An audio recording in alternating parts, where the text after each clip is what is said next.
Yo, guys, how are you doing today? Everybody, man, it's good to see everybody here today. You guys have been here waiting for quite a long time. I want to apologize, first of all, but I appreciate that you guys are here watching us today. And I want to ask you guys one thing that you can do right now.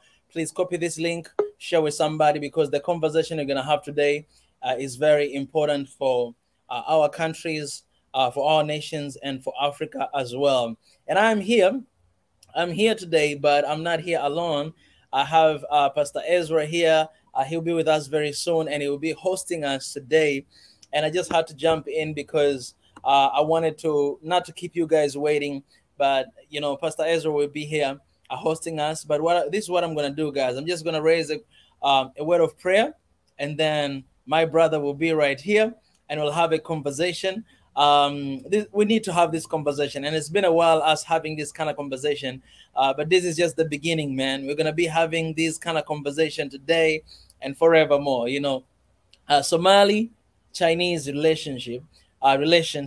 But I want you guys to think about Africa as well, because when you're talking about Somalia, we're talking about Africa, right? And not only Somalia in Africa, it's not the only country that has a relationship with Chinese, right? We have so many countries in Africa that we have a relationship with Chinese. And today we're gonna have our two brothers here. I believe they're experts that will be sharing with us. We have a brother from China here. No, a brother from Somalia.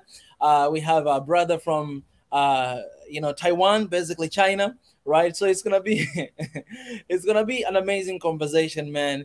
To have our two African brothers, one brother. I mean, anyways, all of us we're here, guys. That's what I'm trying to say. That the entire Africa is here today. We have South Africa, we have Tanzania, we have Somalia, we have I don't know where you're from, Pi.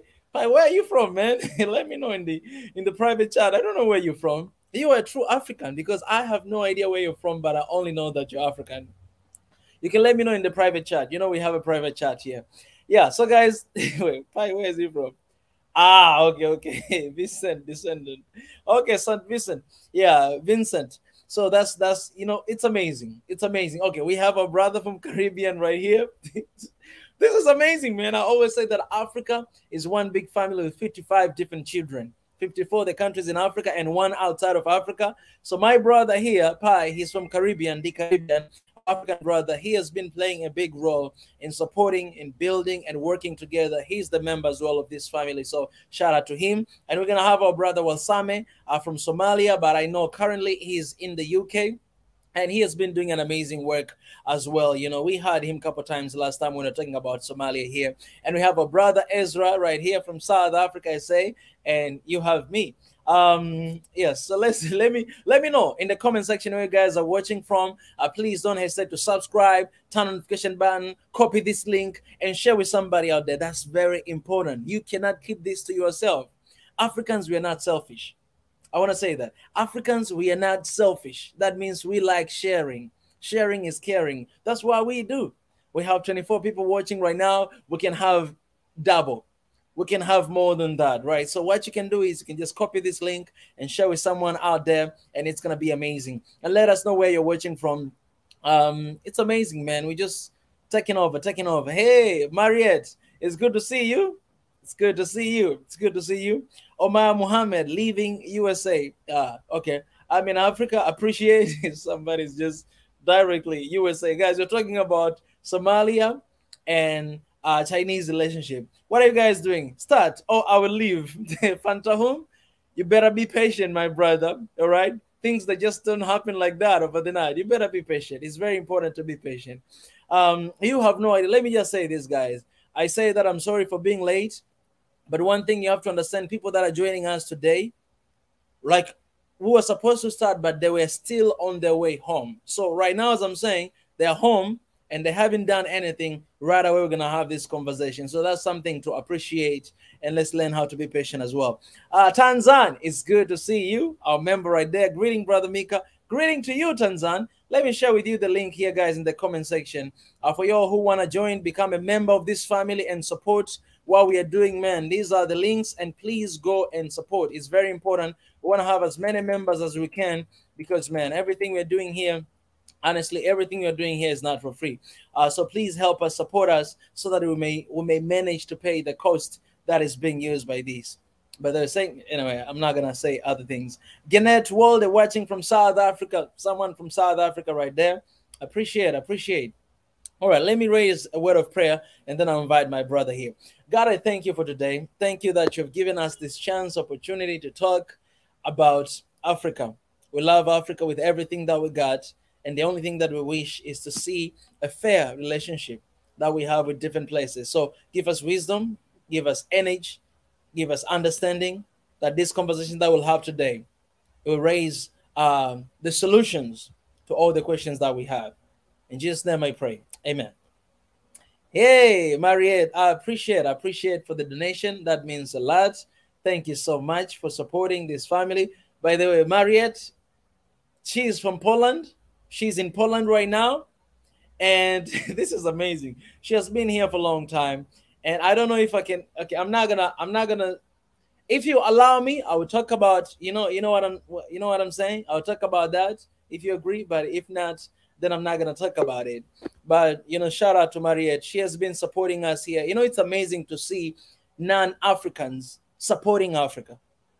It's amazing to see that. If you see that, then you have to realize that our message and what we stand for, it's actually it makes sense. Because Mariette, she's not African, guys, but she stands and supports our mission here, what we do. And you guys, you're seeing her here all the time. You see her commenting. You see her every time you see her commenting here. So, Mariette, I really appreciate. One day I'm going to have a conversation with you because I want to know why you're supporting Africa. I really want to know. So keep that. Don't let me know in the comment section. I have your email. So one day we can have a conversation. And guys, I cannot wait for that day because Mariette, she has been here in the family supporting for a long time. Actually, seeing the profile, maybe I thought she could be like, Ethiopian or so. We have like white Africans. That's what I was thinking. But after seeing your email, I realized that Mariette, she's actually not African, but she supports and she stands with Africa and with everything we say here. So shout out to Mariette. Anyways, guys, without wasting time, I have my brothers here. Let me bring them in. And ladies and gentlemen, welcome Pai and Warsame. My brother Ezra, he will come anytime that is ready. Pai and Warsame, my brothers, it's good to see you, man, today. How are you guys doing? Thank you. Good to see you again, Micah. Good to have obviously have this platform again. I miss that voice, my brother. I miss that voice. You can't do this to me. What's up, man? I was selling this for the public, right? You cannot do this to me. I miss that voice, my brother. Listen, all I gotta say to you, very proud of you, man. I've been keeping out on the track. One Nation Africa, honestly, great, amazing job, man. And we will definitely catch up on that. Appreciate, man. I miss you because I remember the conversation that we had. It was such a beautiful conversation. Absolutely. And man, I honor you and I appreciate that you're here today with us. All love, brother. And Pai, man, my brother right here. Pai, what's up, man? It's good to see you again. Good to see you. It's a little bit hectic schedule. I love that voice too, man. Yeah, it's been quite a ride. We haven't had this conversation for a long time. But one thing that I can tell everybody, this topic that we are talking here today, Pai, and I think Pai, right? And Pai, can you let us know how it came out, just for the startup? Well, so actually, originally, I wanted to talk to you both about this last month, and because I guess in northern Somalia, whatever words you want to use, they offered a seaport and an airport to the U.S. military, and I wanted to talk a little bit about Somalia. But I didn't want to talk about it with you and Warsame last month because I didn't know enough about the situation in Somalia right now and Somali history, Somali culture to ask intelligent question to be able to actually have a productive conversation. So that's the reason why, because I thought it was a red flag because it reminded me of a color revolution that happened in Republic of China, Taiwan, that made them want to be more Western leaning and not want and a little bit deviate from their culture a little bit. So I like compare like the situation that's happening in Somalia and former Chinese government that's in Taiwan right now. and I was a little bit worried, so I wanted to talk about it, to have a productive conversation about it, so that we can get something out of it. Yeah, that's the origin of it. Yeah. Man, my brother, that's really beautiful. That's really, and Wasame, when you heard this from Apai, because I know he did an amazing effort to reach out to me, to Ezra, and also he asked me to have this group that I can invite all of you guys. And so first time when you heard this, like what came to your mind? I mean, first I'm speaking to Pi, but we've been conversing via WhatsApp and other things. So first, I want to say to him, thank you very much. I mean, you're asking all the right questions. You know, as always, when you want to find out about something, you always want to find out from the people that is affecting them, the people they're from. And unfortunately, sometimes we don't get to see that. You have, you know, people that have no connection to that part of the country talking about those affairs. So, so Pi, thank you for your interest, and I know I completely agree with you. It's good to, you know, get the perspective from the people that's actually are from that part of land. So for that, I want to thank him for. And, you know, I did try to get also other Somali scholars on the topic as well. Unfortunately, the time didn't permit, but Pi, I can promise you we can take this, you know, further, you know, hopefully with Mike or elsewhere in other platforms that can, you know, give you all the relevant information you need. But at least we can start the conversation today, and that's what I'm here for. Sounds good. It's amazing. It's beautiful. Pi, you know, we can go ahead, man. So how are we starting this? You're the one who carry the vision, you know? And, and I want to leave the stage for you. No, I mean, I think, Pi, if with your permission, I mean, I think you already asked the first question, so I can start off with that, and then we can start the conversation that way. I mean, like you said, the main crux of the issue is Taiwan sort of interest last few years in the northern part of Somalia. So that's the technical term we use. You know, these terms you probably see them being written or being said by other people, call it Somaliland, Puntland, all these kind of things. You have to remember a lot of Somalis are against that. This is effectively fragmentizing or balkanizing Somalia into separate sort of clan enclaves. So we majority of Somalis don't accept these sort of terms. We still believe in one Somalia. You know, Somalia is a country that's for everyone, all the people that hail from the Somali lineage. So for that reason, that's that. So as a Somali looking into this situation, what the Taiwanese government are doing, not the Taiwanese people obviously, but what their government is doing, is totally unacceptable, because we feel like as Somalia, the country that has been in a situation for the last 30 years, we are slowly recovering right now, but obviously clearly we're a very weak country, and we feel like a country like Taiwan taking advantage of that situation because they have ulterior motive, which I'm sure you will talk about at some point, is obviously they have this issue with the Republic of China, and I feel like they're using that to sort of influence Somalia in that way. Just to talk about it, about the strategic location of Somalia, the northern part of Somalia, this is an area that a lot of other countries have had their eyes on, including America. Personally speaking, about this topic, when I look at it, as much as it's Taiwan interfering into Somali affairs, I also see another hand behind it, i.e. Western, i.e. America specifically. There's no a lot of people that either from Somalia or people that know about Somali affair history would tell you U.S. have had great interest in northern part of Somalia, specifically in the Berber Report. If I go back in the 1980s, you might have heard of something called Operation Brightstar. That's it started in 1981. This was a joint military exercise cooperation with the Somali government at that time, the Egyptian government, and other countries. That operation is still ongoing, by the way. It's still happening, but obviously now it's been expanded to Jordan, Kuwait, UAE, and others, and other European countries. So that part of the country, which borders the sort of the important sea where a lot of the trade, the world trade happening, you can imagine for a country like America or even UK, for them to have a stronghold in that is a massive either economical and also strategic and military advantage. So I feel like what Taiwan is doing is they're using their leverage, because obviously Taiwan wants to present itself separate to rest of China, and they know America is sort of they have a military base in Taiwan. So America told China pretty much like, if China does anything with Taiwan, America is willing to go to war with them. So Taiwan, what they're doing now is they're using that leverage to sort of interfere with other parts. And I think America gave the go-ahead, I believe, for Taiwan to go and intermingle in the Somali affairs. And this issue, honestly, if you're an African right now, you're listening to this, you might think to yourself, this is a Somali issue. It really is not. This is a wider question to all Africans that are residing there. We've all are either suffering or will be at some point a victim to this, where you have greater powers coming in, taking advantage of the lands, and then basically, using the people against each other. So now we have a scenario where there are some people, a clan effectively, that reside in some part of north of Somalia, who are saying, no, we welcome Taiwan, we welcome anyone that want to sort of come into that land. We're willing to sign 50-year, 100-year lease, as long as they give us, make us a country kind of thing. And America and UK specifically, they know this. So what they do is they use their own people against you. So you have other Somalis who will now also support them. Then effectively it's going to be an issue internally. So just to summarize it for you, I believe what Taiwan is doing has definitely had the blessing from America. And unfortunately, it's a form of another sort of a East versus West sort of a Cold War going on between America and China. I know China expressed some sort of displeasure with when the people from the north of Somalia went to Taiwan and said, we recognize you as a country and we're going to work together, that kind of stuff. As a Somali, we don't have to, like, we have no leverage. I mean, be it America or be it China. To us, it's like, people that are much powerful than us who are sort of leveraging against us. But we have to just pick the ones that will cause the least damage to us. And that's how the world works in the day, right? You have to have, you go to the West or you go to the East. So I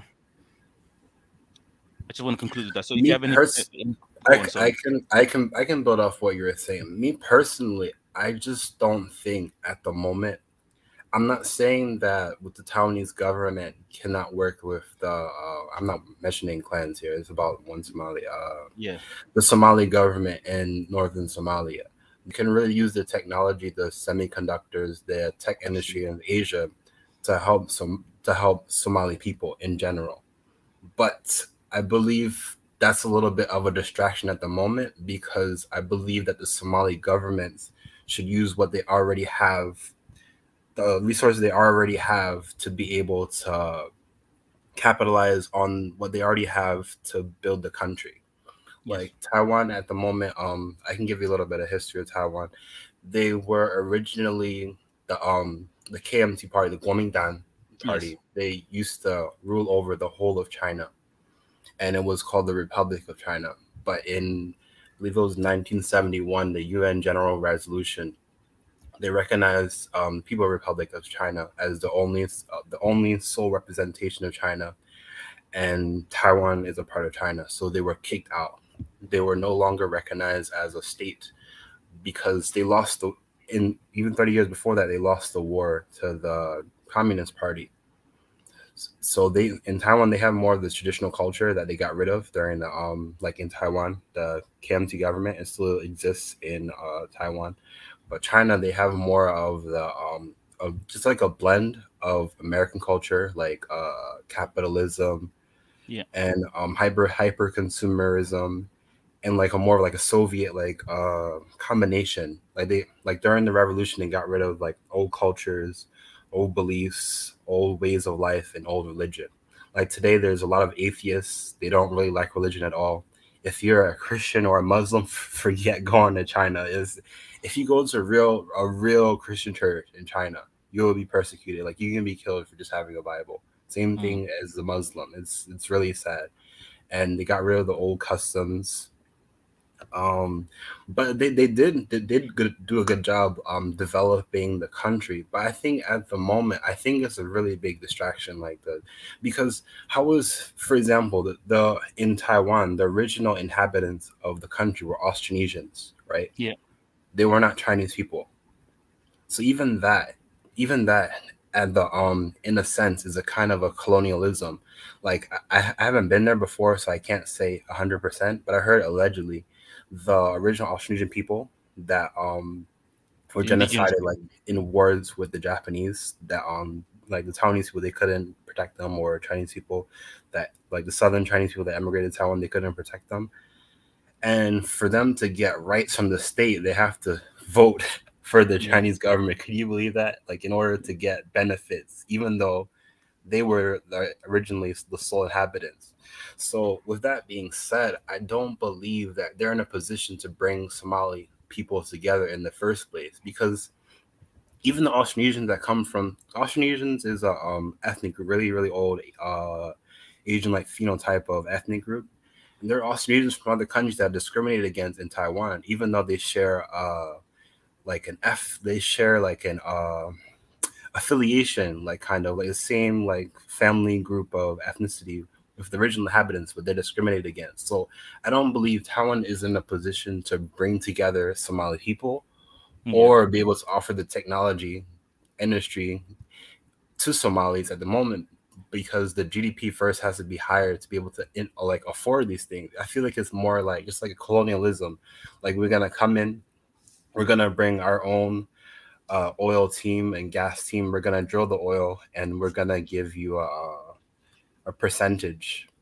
Yeah. Right. Compared with if Somali people did them themselves, they would be making tens of times more of the money. So I just think it's a really big district. Taiwan's not in a position to bring together Somali people. It's only position they're in is a position to hype up the Northern Somali government, Hargeisa government, to the detriment of the rest of the region, in my opinion. Yeah. No, it's an excellent point, honestly. Like you said, I agree. There is something else going on, and there's a distraction going on at the moment as well. Taiwan, what they're promising to the people that are staying in Hargeisa, I don't believe they're even sincerely willing to help them. But there is something else going on. A similar reason why UAE, you probably heard about this as well. Yeah, I just research. Yeah. Yes, they've also, claiming to invest in North Somalia. They're saying, oh, Somalia is divided, between North and South, and we've struck a government agreement with the government that is in the North. That's what they claim, and they've been given a 50-year lease in the Beber report, and they claim they invest into it as well. But everyone knows DP World, which is what the UAE government owns. They have a grander scheme in the long run, which is for them to develop other ports along the coast of the eastern side of Africa, all the way south to the south, to connect that way. And for them to, when you have people who, he calls himself a president and he sits in Hargeisa, he's willing to sign any agreement that's put in front of him with anyone, and it is a sign of colonialism. So we've seen colonialism by the Westerners when they came to Africa. Now we're seeing the sort of the second wave of it. Others like UAE, Taiwan, and others coming in, and because they feel like they are stronger than us and they can pick us apart. And I don't think it's just foreign interference, though. I think the reason, because if it was just foreign interference, I believe Somalia would be in a better position. It's other. I'm not gonna generalize the whole country, of course, but it's other rogue officials. There's rogue officials that are actively working against the colonization of Somalia, in Ethiopia, and in Kenya. I'm not gonna say all of them, but like Mika said, like we have to be brutally honest in 2022, and I feel like that's why I want to talk with you. Like I feel like we could go back, for example, like from a people's perspective, to get what we want on the table for Somali people in general. Like, what if we had, like, this is my idea, like if we had like a One Africa summit, like we have someone that's from the different regions, all the flags there, no one's discriminating against each other, and we talk about the issues, whether historical or current, that's going on between just the Horn in general, and like what's holding the Horn back. Right. And not just talking to talk. We also have like activists, people that want stuff to change. You also invite the business people. Who's the people that make the oil? Who's the people and the Somali people that are already working on these type of industries? Who can Somali partner with in Africa to be able to teach them how to do the manufacturing, how to work on the oil refinery, how to protect it? Who protects it? Is it the military protects it? Is it police that protects it? That kind of stuff. And to make sure that the resources that's already under Somali people can be used to develop Somalia. Because in my opinion, I feel like the reason why there's so much division in the Horn and in Somalia is because we're fighting over what little we have because of all the foreign forces extracting from Somalia. Like, in my opinion, I believe that if all the oil and gas fields were under Somali control 100%, and there were other militaries, not necessarily, we talk about Russia, but they're like 10,000 miles away. Like they're really, really far. They're dealing with their own stuff. Like, what do you think about if Algeria, they came into Somalia, not to build their own oil refineries, but to teach the Somali people how this kind of stuff works so that they can be able to build it for themselves and be able to use those resources to build up the country, as well as as well as work with other militaries. Like, I know, have you heard of the Tripartite Alliance? Have you heard about that before? No, can you explain that a bit more? Tripartite Alliance, I believe it was signed 3 years ago between Farmajo, Oh yes, Abiy, okay, Eritrea and with Afwerki and Abiy. Isaias. Yes, Yeah, I I'm familiar with think that if we got something really big, like we go to Ogaden and we had a like One Africa summit, and we have all these people that are there, like the manufacturers, business people, like scientists, like people that work at oil refineries, like politicians observing, or even just normal, like common people that talk about the problems of the region. We would get even a lot more done than these politicians. Like even I will be willing to go like during one of my breaks, like, because I have a lot of breaks during a school semester to observe what's going on. I feel like we would get a lot more done than these politicians, in my opinion, because if they see like the strong prey on the weak, I feel like it's just like, because I've said it before, like a relationship between a poor and a rich, it cannot be not just poor in terms of money, but poor in terms of mindset. Like, I feel like it would be really powerful, like if you saw every region flag in Somali, like Somali flag, and you saw the federal flag, the Somali flag, and then you see Ethiopians as well that say, yeah, these resources belongs to Somalia, we should work together with the military. And you see like hundreds of thousands of people, like from Ethiopia, from Kenya, Kenyans, Ethiopians, Somali people. And we were actually having a productive discussion, not just talking to talk, like just some of our Pan-African, Pan-Somalian, Pan-Ethiopian leaders talk in general, but talking with action. Like, what are we going to do? Like, who do we reach out with to make this successful? I think that will be really, really beneficial. Like, just in Ogaden alone, there's probably trillions worth of oil and gas that is not being exploited by Somali people. It's being exploited by Chinese companies. Can you imagine that? absolutely. I Like, mean, they bring in they're so far away. Like, yeah. we can do this to ourselves. Like, you know what I mean? Absolutely. I mean, the quote that comes to my mind, the point that you just made, which is excellent, is I think it's one of African Pan-Africanist writer, Ngugi wa Thiong'o, and I really like this quote because it really resonates with me. He said, "The best of leaders in Africa are the ones that know how to beg for a share of what they've already been given away at the price of a broken tool." And I've literally, that's what we have right now. The resources that you just mentioned, be it oil, gas, and all these other metal resources, they're plentiful all across Africa, including Somalia, right?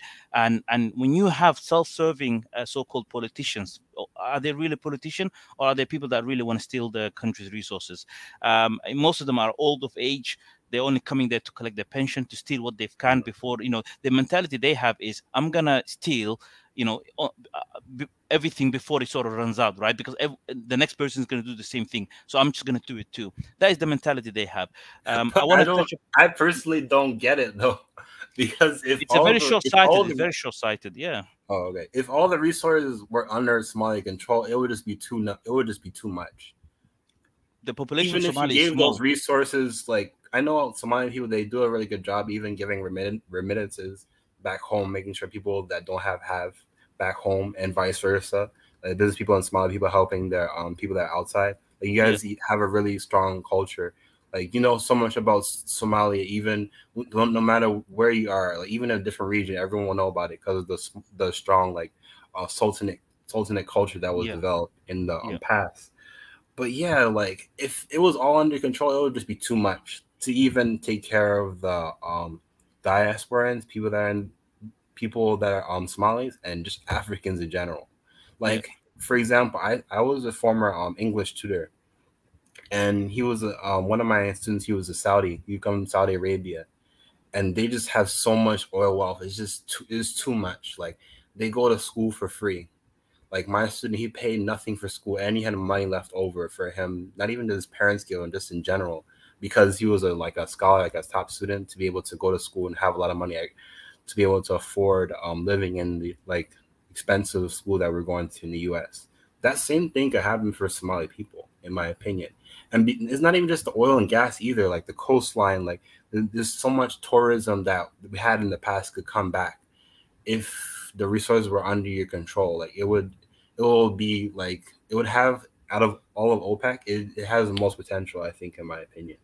It really does. And I just want to, without veering too much of the point here, one of the current government of Somalia, this current president, one of the things he's trying to do is consolidate a lot of the resources, because a lot of the time Somalia for the last 30 years, what these sort of other people, including some Somali people, done is they've been signing off these contracts, which they understand little about, to anyone that comes. Right. So what this government is trying to do is they're trying to say, look, everything has to be audited, everything has to be in agreement.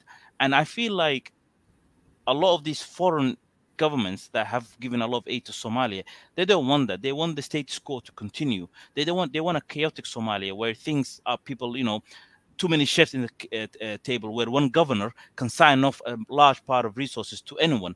It's happened recently where some guy signed off all exploration license to just unaccounted to anyone else. No one really asked him anything. When the story came out, he resigned, and there was a big hurrah. And unfortunately, that's the issue. I want to touch upon one point that you raised when I said foreign interference. You said, and I think you're right again on there.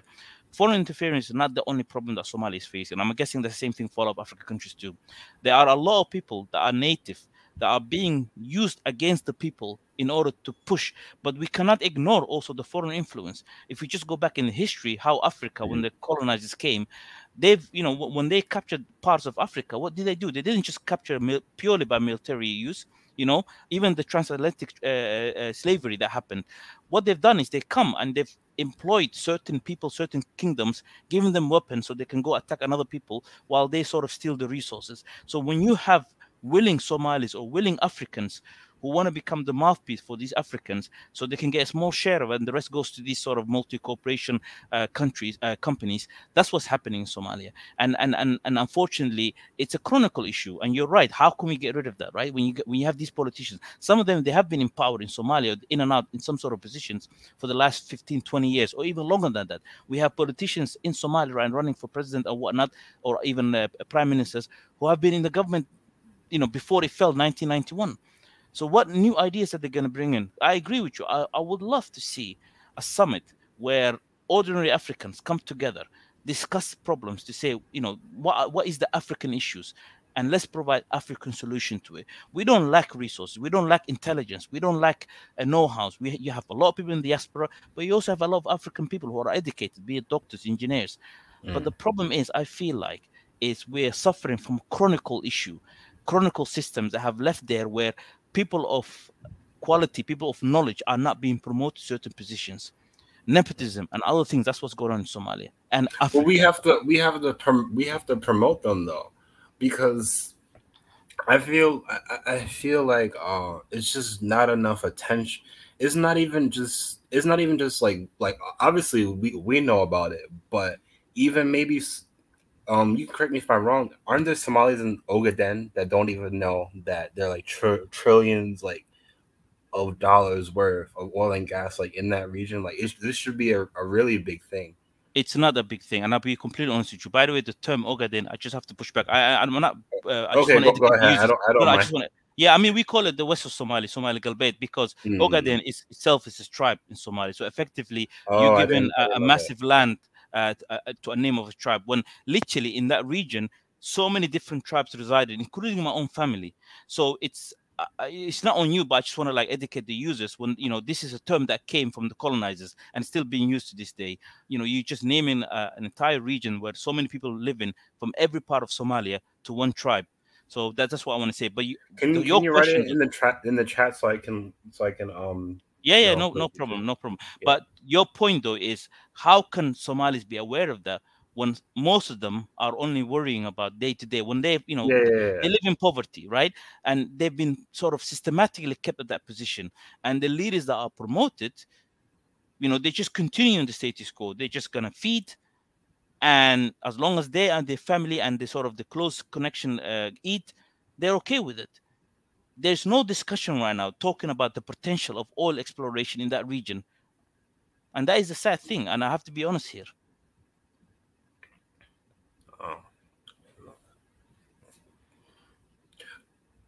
But do you think that they would do you think that they would benefit from an Algeria providing them, like not necessarily with the oil companies, like, oh, we're gonna come and extract oil? That's just another distraction, like just like Chinese colonialism or US or whatever type of colonialism.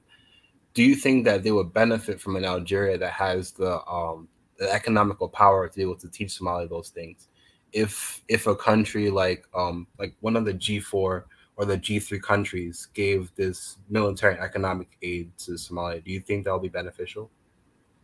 Not really. Or do you think that's not really possible?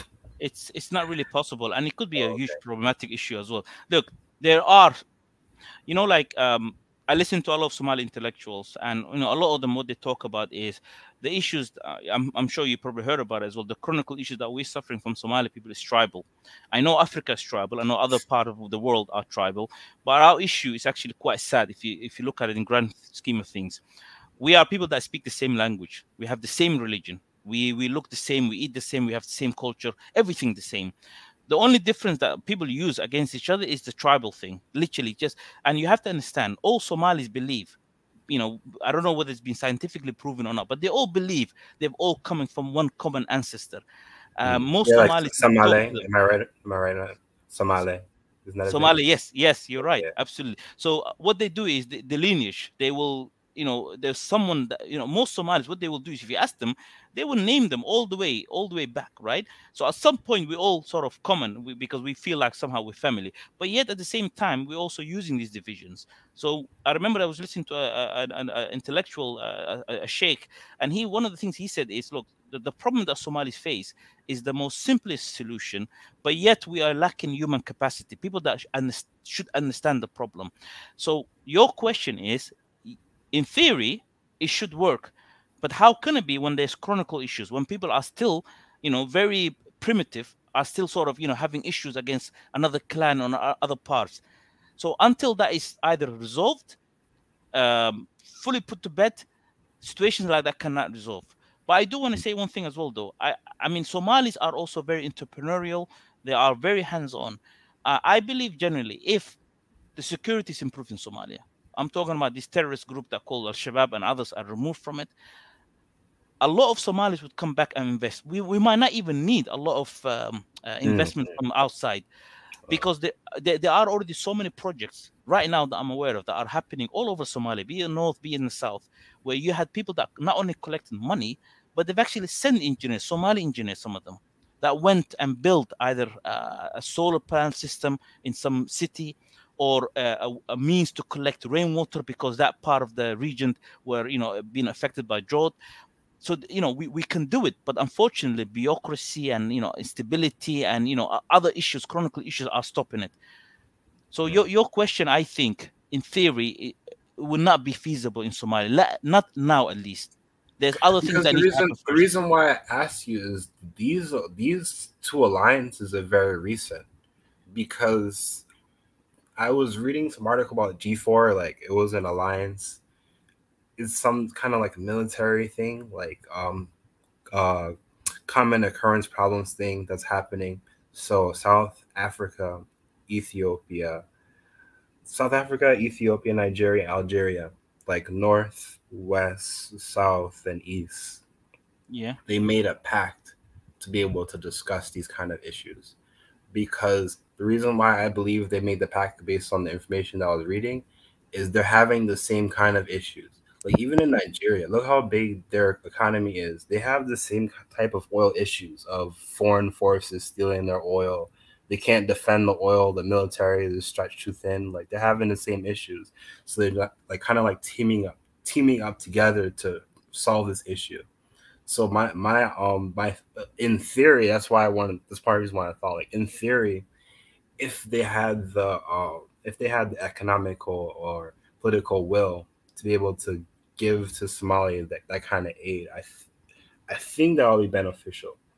But in theory, because of the bureaucracy, who knows whether or not it will work. But I think it'll be at least good to give it a try.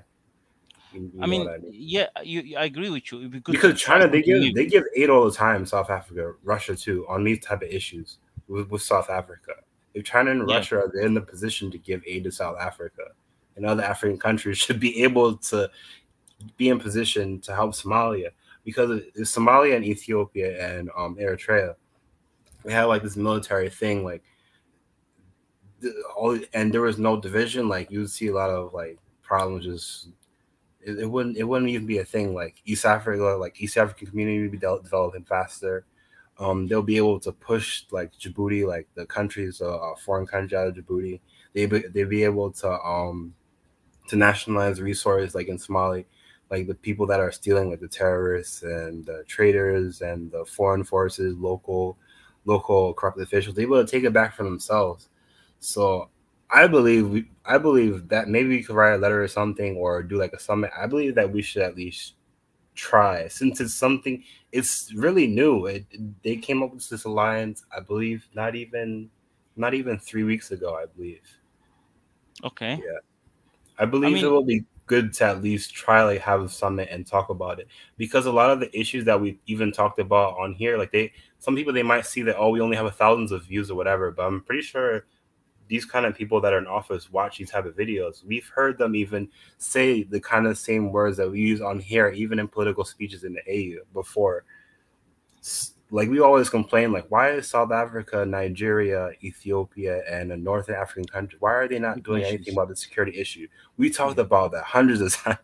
And then literally we see in 2022, there's this kind of like pact between them. So I believe that we should at least try and ask them it. I believe, or at least bring awareness to it, I believe. You're absolutely right. I mean, it's sometimes good to try something new, right? One of the signs of insanity is you keep trying the same thing and try, expecting different results. Try something new. I agree with you, right? But here's the problem. When some of these African countries that you mentioned, when they themselves are also facing internal security issues, even Nigeria recently having some terrorist-related issues going on, other internal things going on, even Algeria having issues. I mean, how could they then expect to help other countries when it comes to security and other things related? South Africa itself is having incredible financial issues right now. Yeah, I know. This is my perspective. I believe that the issues that are happening in Somali regions, as far as terrorists and jihadists and traders, I think it's easier to solve than a Nigeria issue. Nigeria, they're stretched too thin, and they have this thing with the North. Like, I think that's a lot more. I think that's a little harder one to figure out. But in my opinion, like, if, like, let's say they help get Somali states, like different regions, like the people stable, the country is stable, right? Yeah. And there's more there's less division. There's more military cooperation between Eritrea, Ethiopia, and Somalia. And they were able to like, because Ethiopia, they produce their own weapons. Yeah. If they were able to build that industry, like I hate to say Ogaden again. No, it's fine. Don't worry. Somali region. Somali region. Somali. Yeah, I'll just say Somali region. If they're able to build this base in Somali region, right? Yeah. And they're able to take care of themselves, they can always go back and take care of them. You know what I mean? No, you're right. I mean, because even Nigeria in West Africa, when there's a lot of terrorists, they just go in there and kick them out and then go back home. They don't even expect the money that they spent like getting rid of the terrorists. I have to do more research about that to specific countries. I'm pretty sure Tonight Josh said it before. Like, literally, they go into a country, they get rid of the terrorists, go back home. They don't expect any payment back. I think because for example, like, if that whole Horn area falls, like, the rest of Africa is just gonna be it's a massive issues. One, Ethiopia is recently experiencing the issues they've been going through. I mean, can you imagine? Somalia's already been having problems for quite a long time. Imagine if Ethiopia falls into a massive civil war. I mean, it will affect the entire region, and it's quite a scary thought as well. Even for the neighboring regions. So, I mean, one thing as Somalis that has been quite optimistic and reassuring was the Tripartite Alliance that you mentioned earlier. I mean, that for us is literally it's a new dawn. It's something to be very much excited about. When you have the leader, the president of Eritrea, Afwerki, when you have the prime minister of Ethiopia, Dr. Abiy, and the president of Somalia sort of coming together and understanding, instead of because you have to understand, these three countries have been sort of animosity at each other either no, I read them the history. directly or indirectly, Yeah. right? I mean, you know the issue between Eritrea and Ethiopia, and then you also know that I spoke to you separately about the issues between Somalia and Ethiopia, and now suddenly they're saying, look, that is honestly is a massive thing, something that should not be underestimated. So for once, when you have these leaders saying, look, instead of having animosity against each other, let's do something right now. Eritrea is also have been promising to train actually Somali paramilitary forces, which is a massive thing. I know Abiy will be ready to help Somali military in order to improve security. The issues is right now with Amazon. Hopefully, when that get rid of, we can make a deal with them. So there is a lot of potential in there. Similar to what you mentioned in sort of those countries in the other part of Africa doing some sort of alliances. So there is a hope in there. But the issue is, it all depends. If Somalia stabilizes, if the election happens, if Farmaajo comes back, and hopefully if the issues in Eritrea, I mean Ethiopia, stops with the TPLF, there is a lot of hope for that region to happen. The security can improve, and not only that, there's an economical potential in here. I mean, we're talking about massive land. Can you imagine combining Somalia, Ethiopia, and Eritrea? That itself is like, so many economical potential, free movement of people, business opportunities, so many exploration that can be done. I mean, there is hope in there. But can you stop? Go ahead. Sorry. I was just going to ask the question. Oh, go ahead. You can ask it first. I already know what I was going to say. No, okay. I was just going to say, would the West allow it to happen? We know America has already been interfering into Ethiopian internal affairs, especially with this TPLF situation. They've been doing it for quite a long time with Somalia, and they stationed in Djibouti, which is not far; it's just the north of over there. So would they allow that cooperation alliance to continue? I don't believe they're happy with that, and they want to. Well, they wouldn't allow it, but there's a way around it. It's very dangerous. But can I give you one point? Sorry, I know you want to make a point. I really do apologize. Yeah, go ahead.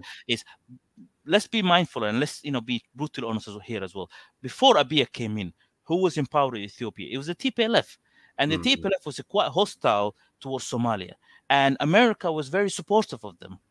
I mean, with the America blessing, George W. Bush blessing, they came and entered into Somalia. Now, actually, something bad came, something good out of it, which means there was no government at that time. When the Ethiopian forces came into Somalia, the transitional government of Somalia was created. So that's at least that's a good thing that came out. Now we've got a full government right now. But that is the history. Now I know America are not happy with Abiy. They're not happy with how the TPLF is being dealt with. So therefore, there is that situation that we cannot ignore.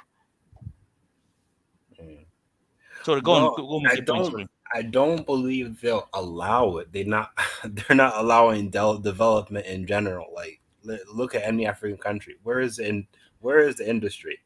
Like, why is all of our industry either some industrial plants, like industrialization, is either a Chinese company or American company? Every single neighbor country, every single country is like that. I don't think they will allow it, but if they were to on Forex get Chinese dollar, like Chinese yuan, to do those type of transactions and de-dollarize from the US dollar, when the sanctions hit, what are they really gonna do? If the money that they're using to do that project is not US dollars, and they're not using SWIFT, if they use the CIP system, the Chinese system, yuan system, they would still be able to do that. And the sanctions would not affect. But then the next problem is that they will invite more jihadists and the terrorists and traitors to divide up the country. So it always goes back to the military issue, in my opinion. I feel like that's first. Like, there shouldn't be all this division. It's too much division. The military will be strong. If Somalia had a strong military right now, a lot of things would have been stabilized. But the issue that you mentioned right now, if you move away from SWIFT, and what other alternatives do you have? You have the Chinese. There's a CIP system. Russia, they have one too. That might be a little bit.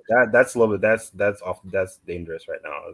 Okay, even if you go there, that's not. Yeah, it's not stable at the moment. Yeah. You wouldn't encourage. I wouldn't use that. Someone's currency will be gone overnight using that system. Yeah. No, but you're right. But it presents the issue, though, isn't it? The limited options that we Africans and other parts of the world that is not either Western or Chinese or Russian, you have to pick either one of them. And if you pick with one, other issues will come from the other side. They will, they will not be happy with it. If Somalia today would say, we're going to go with fully West, SWIFT option and all this kind of thing, China will not be happy because China wants to invest in Somalia. They have a long strategic plans for it. Now, if Somalia says, you know what, America has not been helping us and they've been interfering with our issues, we're going to go with the Chinese option. Of course, the West are not going to be happy with that, and they're going to do whatever means necessary to cause issues with it. So you're going to have to pick the lesser of two evils, and you're going to have to see which one at least will help you stand up into your own 2 feet. Because at the end of the day, you have to think what's good for you and what's good for your country. It reminds me of when I was young. This is a little bit unrelated, but it reminds me when I was younger. Like we were talking about like strangers, like Stranger Danger. Like when I was a little kid, and there was like these three panels or whatever. All 3 of them were like vampires, like people that you should. I feel like that's what these people are like to Africa. Like they all have their own agenda, but even if you switch, like if you look at history, like what happened to Libya, what happened to Iraq, and all the Gulf countries, North Africa in general, whenever they say we're gonna switch from this dollar to the next dollar, you better be prepared. Yeah, I mean, you've seen Gaddafi, right? You've seen Libya when Gaddafi said, "I'm gonna switch and I'm gonna create the African whatever currency." What happened to him? He got killed. If that was the actual thing, Africa would be free right now, and we always speaking Arabic, not right now instead of English. I'm pretty sure that's what would have happened. Something would have happened, right? But obviously it got stopped. I'm not saying that would have been the solution for be it all, but clearly it wasn't allowed to even be experimented upon. Here's another question, right? I always hear about from the West. I mean, most readings that I do, be it articles, study, academic research, or anywhere on TV, they talk about how the Chinese Bridge and Road Initiative, it's bad idea for Africans, how that is a terrible idea, how is the depth drop. I can tell you why it's good and bad. I want to have that discussion with you, so tell me your thought about it. I think it's a double-edged sword. It depends how independent your government is, like because I said this in one of our chats. We were having a discussion. One of them was a discussion one time, one of them was an argument. But whenever you owe too much debt to the country, you pretty much lose your sovereignty. Like Zambia and Zimbabwe is pretty much Chinese countries now, taken over because they took on too much debt. Yep. Yeah. So it can be used to develop it. You can use it to develop a country as long as you're not taking on a lot of debt, in my opinion. Like if you're just flooding if you have a free market system, like for example, Kenya, if you have a more egalitarian, liberal, like Western type of system, and your market is just getting flooded with these cheap goods, you don't have the industrial power to be able to do this type of thing. You're basically hiring a bunch of Chinese people to do those type of jobs, and the manufacturing is Chinese manufacturing, is not African manufacturing. So what you end up doing is you end up paying for them. You have to pay the debt. You have to pay them in debt, which they don't even care if you pay back, because if you don't pay back the debt, they can always repossess something. They can repossess oil. They can repossess gas, gold, name any resource, and then take it back to China.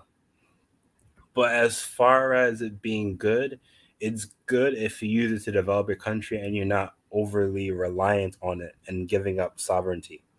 It's a double-edged sword. Absolutely, it is. Yeah. But here's a question back because they're trying to replace Western homogeny with Chinese homogeny. Yeah, exactly. So here's a food for thought then. As much as the predatory system that could cause a lot of countries to go into crazy amount of debt, where the collateral will have to be natural resources, how is that any different to the IMF, which has also done much more damage to other parts of Africa and still doing it to this day? So do you understand? So which one is actually worse? I think the IMF is worse because the last 300 years or so, we don't even know.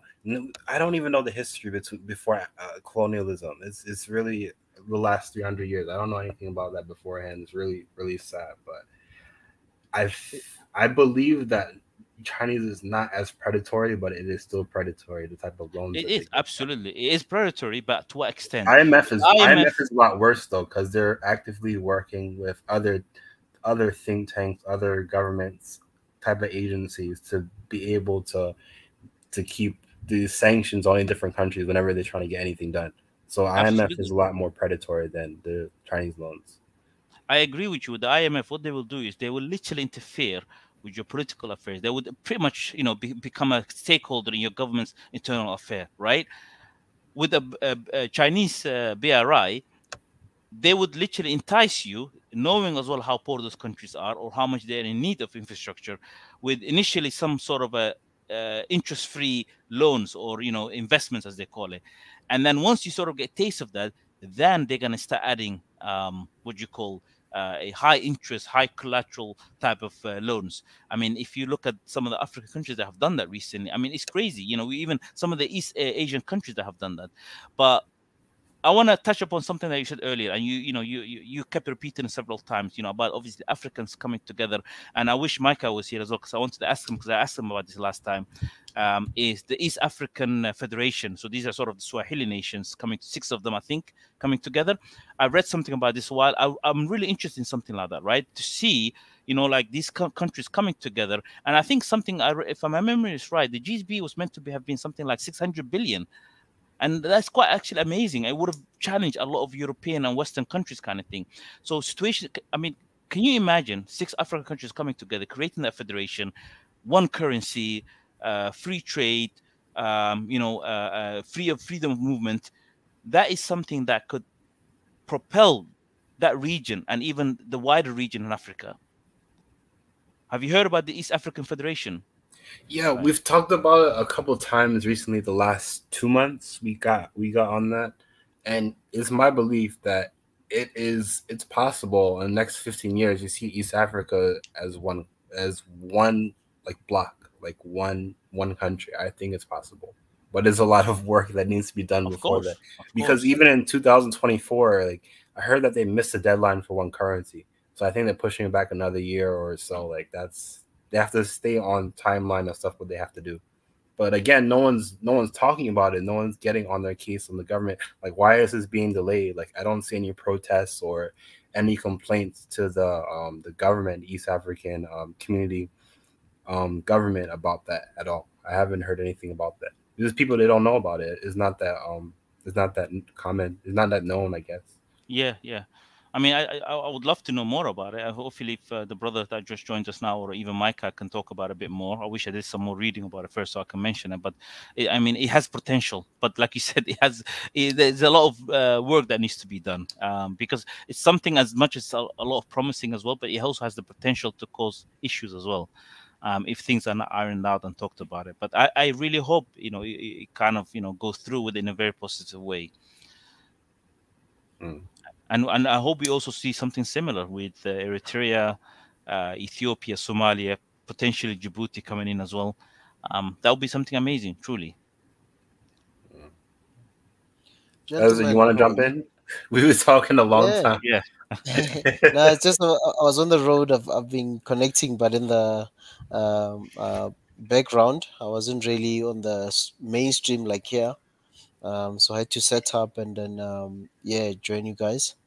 Very interesting topic about China and and Somalia. I have a question that I want to ask Osami as well.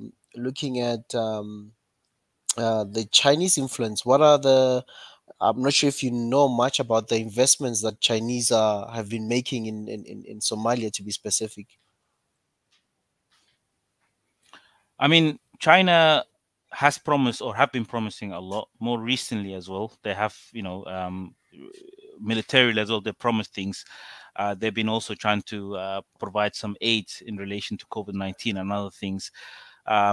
They've been a lot more noise about them recently. And I'm thinking it's to do mainly with this Taiwanese situation and maybe America in the background kind of thing. But I mean, if you ask a lot of Somali people, it's all talk and no action yet. There's still a lot of work to be done. If China is very serious and sincere about getting involved with Somalia, they should have been doing it a long time. They could start it today, but we don't see that at the moment.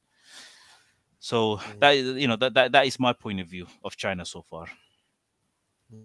And like from you looking in and even maybe you being outside sometimes, do you think the government of Somalia, is it taking China as a strategic partner, as a development partner, or is it because they are cornered, or they were just the Chinese just rocked up to Somalia to say we can offer you this and this and this, or what's the status there? What's the I mean, situation right there? the situation. Okay, China have been saying a lot of the nice things. You know, they've been saying they believe in one Somalia, they want to help Somalia and China have a very long history. Actually, I think Somalia was one of the first countries to recognize China, to accept into the UN. So there is a history there. So they have been saying all the right things, but in terms of actual action, that has not happened. But here's one thing I want to say to you, and I want to be honest here as well. There's no point like just trying to say fancy things here. The government of Somalia has a lot on their plate right now. I mean, there's election season going on right now, and has been going on for quite a while. Actually, should have been finished a year and a half ago, but it hasn't. And because that sort of internal strife is happening, there's literally nothing the government right now is doing in order to take advantage. There are people right now in Somalia that would say, if China or anyone else comes and says, you know what, I'm willing to give you investments, if the government wants to sign it, there are people saying, no, you're not allowed to sign it because the election hasn't happened yet. So there's a lot of things going on at the moment that unfortunately it doesn't help us or doesn't put us in a position in order to accept the investment or other things, or when other countries come in. So right now, the thinking is in Somalia is to get this so-called election, although it's a selection, out of the way, then we can sort of strike and make these sort of deals. China has promised a lot. I'll be honest with you. They have promised a lot in militarily, investments, infrastructure, but a lot to be seen. Quite interesting, because if you can look at China, they've been inviting our leaders for conferences there in China, and you see all 54 presidents going to China just for all this investments and trade. That's a big waste of money. They need us. They should be coming to Africa. That's what that's my thinking as well. Pai. I was like, man, all these leaders, what's happening? I mean, if you look at them, like 54 presidents leaving their home just to go to China for an investment conference or for a trade conference. Oh, sorry. If I had an African passport, I'll be protesting on the street. Why you guys spending all these billions of dollars on going all the way over there? Can we spend this on a military or some oil field? Like, what are we doing here? We actually need since we were talking about His Excellency, the late Magufuli, President Magufuli, this week. When it comes to what you're saying, Pai, I think we needed such leaders who can really talk truth to power and really talk about expenses and expenditures, especially government officials. What Mika was saying, that the government officials were having peanuts and water there for meetings. What? So we need such leaders who know that every cent counts. Who doesn't really take money for granted. Because they in China they really have energy crisis some time ago, because they had they were having some energy crunches, and they tried to get back at Australia, like we're not gonna buy coal from Australia, and for a whole few weeks straight there was power outages all over China. So again, if they need the resources from Africa, why are we going over to China to talk about our resources? Because we know that's what they want. They should be coming to Africa and having a conference here. I think it's a big waste of money. I just don't see why. I will be protesting in the street if I had African. Well, obviously, technically, I'm a foreigner. I don't have one now, so I could get deported for that. But if I had an African passport, I will be protesting on the street. Like, why are we spending all this money on this? This is nonsense. But yeah, that's just me. One point I want to say to you, and Micah, I think me and Awa mentioned this last time we were on, is as much as China is claiming to be a friend of Somalia, but at the same time also it's coming illegally into the Sea of Somalia and pretty much stealing all the fish. I mean, you have literally Chinese massive ships who taking the in. So I mean, when people look at you and they see that you're weak, they're gonna take advantage out of you, but also at the same time appear that they're trying to help you as well. So I mean, this is not only China, but it's going for everyone else as well. So that is the situation. So when these leaders are going to China to say, oh, we're going to get investment from them, you have to be, have to be real with them. You have to talk to them. You have to fight back and say, don't come into my sea or resources, steal them. There's a lot of, China is going to other parts of Africa doing something similar. It's a tragedy. It's a really sad situation. And just something going back to Somalia, Wasami, like in terms of the Somaliland and the whole Somalia as a country, who's funding this? I stand to be corrected, but we've been hearing some news and stuff about Somaliland trying to be like an independent country and stuff. Can you maybe just tell us more about that, about Somaliland, and who's really campaigning for Somaliland to be independent from the mainland Somalia? Yeah, absolutely. So just to provide a quick history recap, I know obviously some of you guys know it, but maybe others that want to know about it. So, I mean, Somalia, when the colonizers came to East Africa predominantly, this was the French, the Italian, and the British. They divided Somalia, or at least the regions that a lot of Somali people inhabited, into 5 different regions. The region that's called now, or the country is called Djibouti, and then you have what's now known as West Somalia or Somali region in Ethiopia, and then the Northern Frontier District in Kenya, and then you have the north of Somalia and the south of Somalia. So they divided between those two, those British and French and Italian. Now, Somalis always said, look, we are under one country. We all want to be once obviously the world was divided into state sovereignty and that sort of stuff. So Somalis said we want to be under one rule. So the north and the south, they came together and they recognized the issue, and they became what's known as the Somali Republic, 1st of July 1960. 26th of June, the north first, where the British left the north, and 4 days later, the Italian did the same thing to the south, and 1st of July they became. And that has always been the norm. There has been no issue. There's no such thing as called Somaliland, anything like that. It's never existed. What's happened was when the country was going through civil war, regional countries, and mainly Britain, Saudis, UAE, saw the potential in dividing Somalis between north and south. So what they've done is, so as you can imagine, when these sort of Somalis were fighting each other, they were fighting along clan lines. So every clan had their own military militia, basically. So what these countries have done is they've given all the weapons and resources to one particular clan in the north. And they said, oh, you guys should be a country. So now that northern clan had the most weapons and they had the most manpower, and they imposed on the rest of people that lived in the north to say, you are now a country and it comes under us. And that's how this whole thing of Somaliland came about. It has never been discussed. It has never been accepted by a majority of Somalis. To this day, it's still not the case. But obviously, while the government of Somalia has never really been stabilized, or the issues still existed in Mogadishu, the capital city of Somalia, they had the privilege to go and run and say, oh, look, we're separate, we're a country, that kind of stuff.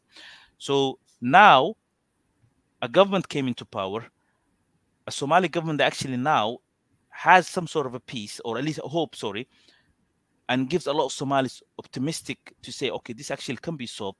They see the writings on the wall, because if Mogadishu settles and Somalia, we defeat all these warlords and these terrorists, they know there's no reason for them to go around telling the world that we're separate to them. So that's why they have become more active in the last few years. So they call the guy that's sitting in Hargeisa right now that calls himself president. He knows this because he was actually a militia fighter. He actually has killed people. There's videos of him on YouTube where he brags about killing people. Someone said to him, why are you killing people? He goes, why am I going to seek God's prayers when I kill people? There's a quote of him on YouTube. So we're dealing with those kind of people that are now sitting there calling themselves president. UAE know this. Saudi knew this as well. Britain knows this. Recently in Britain, where I live right now, the parliament in January, they held this parliamentary debate. Can you imagine Britain discussing in their parliament to divide Somalia? I mean, that's literally what they're dividing. Shall we recognize this part of North Somalia? I mean, that is insulting to Somalis or any African there. Basically, we're going back to the 1884 Berlin discussion, where a bunch of white people sit around the table discussing where they should draw the line. That's exactly what's been happening. So this guy has been going around, the guy in Hargeisa, saying we're a separate country. We're going to strike a deal with Taiwan. We're going to strike a deal with UAE, DP World, and he's going to go to America. One interesting fact that I want to say, I don't want to talk too much here. That guy, Musa Bihi, who calls himself the president of Somaliland, he actually used to work under my father. He was a secretary. My father was a general in the Somali army. In the 1981, when Somalia was striking a military pact deal with America, my father took him there actually. And he went there with them. So him going there recently, he was actually in America for the last few days ago. He's trying to tell America, look, you guys know my face. I've been with you guys before. So therefore, you guys have to recognize me. But America said to him, a lot of the Congress people that he met said to him, look, we have no power to tell you that you should become a country or not. You have to solve this issue internally. So this issue is an internal issue. No Somalis accept this. No Somalis have agreed to this, and it won't happen. There would be never, I'm telling you the guarantee right now, there will never be a country called Somaliland. I mean, Britain and America can say they recognize it, but Somalis will not accept it. So I hope I've given you some brief, but I mean, you can have a follow-up question if you like. Yeah, I have a little question for you there. His Excellency, can I go? Yeah, Excellency, your turn. You shoot, please. Yeah, about that one, Sammy. So I've been doing a lot of reaction from Somalia, and one of the trouble that I got into before is when I call Somaliland people as Somalian, right? I got a huge trouble, and so what you're saying, I do understand, but I don't think so. If it is the same thing that those people who are coming from that region, like Somaliland, they're thinking like that, because most of them that I had conversation with, they want to be a country, right? Even sometimes when I use like a flag of Somalia and I was talking about Somaliland, they're like, put our flag and all those stuff. So a lot of people that I had conversation with, they want to be recognized as a country. And I know people from Somalia, the rest of Somalia, they wanted to continue to be Somalia, but people from Somaliland, most of them, they want to be, separated. What would you say about that? I think that's an excellent question, first of all, Micah. And I'm glad that you asked me that question. And I want to explain it this way to you. So the question, the point that the people that you've been talking to, what they want to put it to you is they want to pretend, say, look, the north of Somalia is all unanimous. They've all been in agreement to say we want to become a country. So therefore, why is the rest of Somalia or the south of Somalia against us? That's the image, the message they want to send to. So when they speak to people like you, who might not know the internal affairs of Somalia properly, you're going to think, right, and you're probably right to think so. Or listen, if these northern people have all agreed to become a separate country, why is people like me and others against them? Now, the question is flawed, and it's actually missing a lot of information. And let me give you the context, because they have not told you the full truth.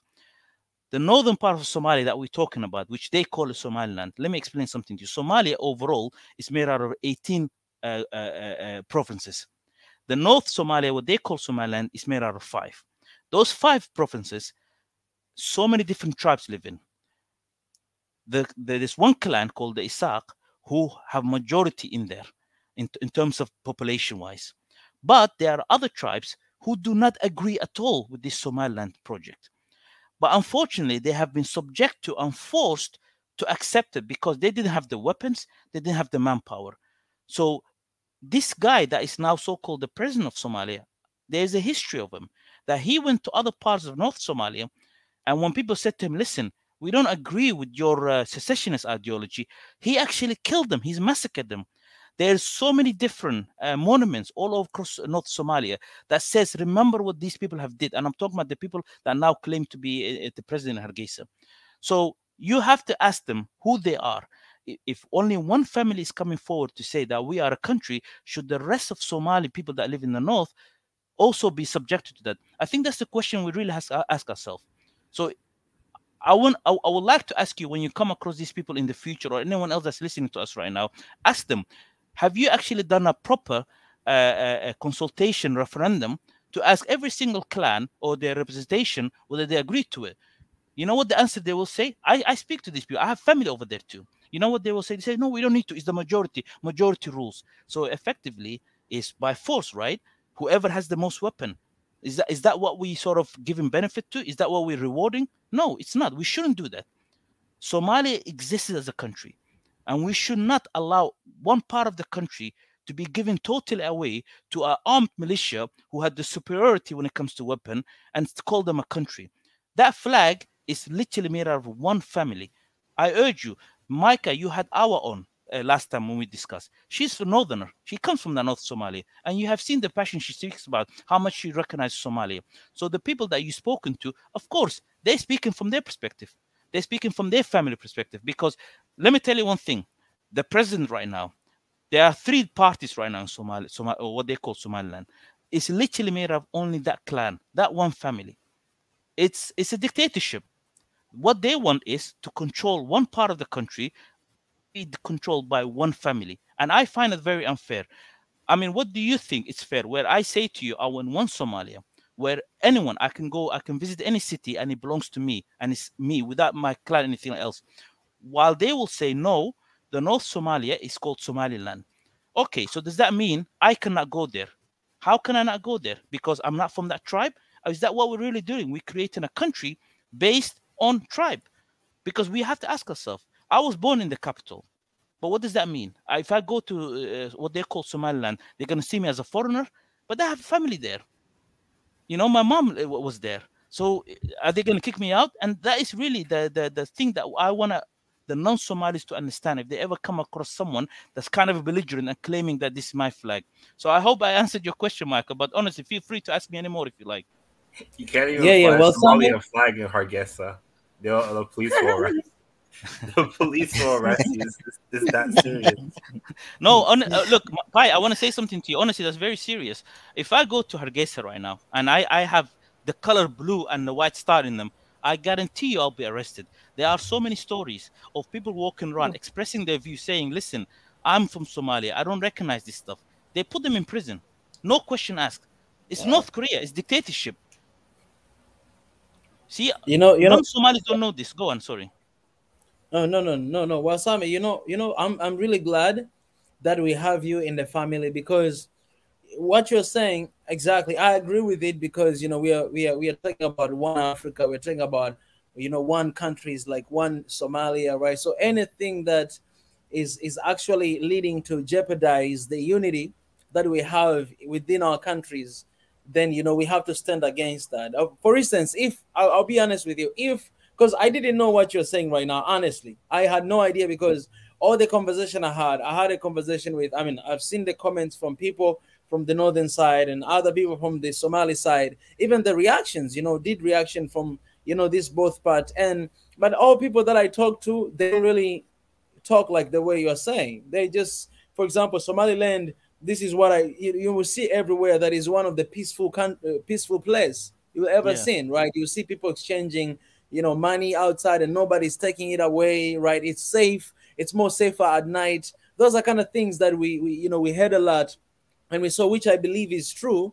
But in this part of, the unity of Somalia and the way that you explain, like I've never heard this before. And I think it's very important that we have you here today, because not even today, for the days to come as well, because you can be actually the right person to talk about this, because you're coming from that region, you understand the culture, and you understand this both sides, like how the dynamics works. For me, I didn't even know that the separation is based on ethnicity. Like in Somaliland, it's some kind of like different ethnicity, and then another part is different. I didn't know about that, but having you and shedding the light about this, I think it can really help to reach out to our people. For me, I will not have any problem if this is what I say. I will not have a problem if the countries in Africa, there will be like, if one country is divided like in those two parts, but then it's not based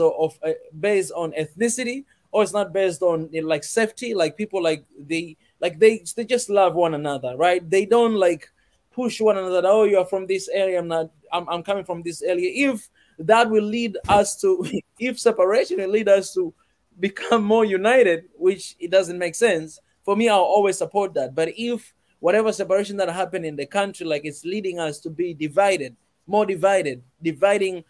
everything based on all these different elements that we always, preach against, then I will stand against it, right? But I think it's very important that we have you here today, and I hope we had like someone from I hope we had our here, talk a little bit, because she's She's from the northern side, right?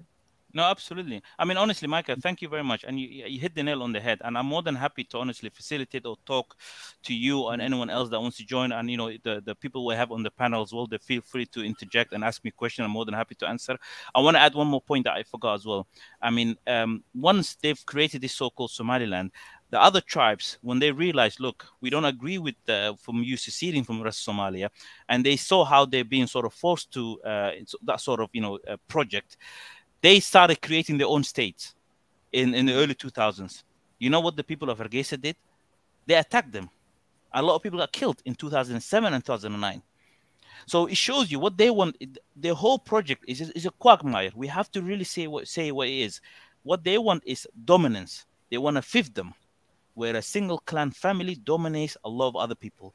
When the same people said, listen, if you guys want to secede from the rest of Somalia, then we want to secede from you too, because we don't agree with it. They were like, no, you have to stay with us. So it shows you it's not really sincere. It's all about dominating. It's all about dictatorship.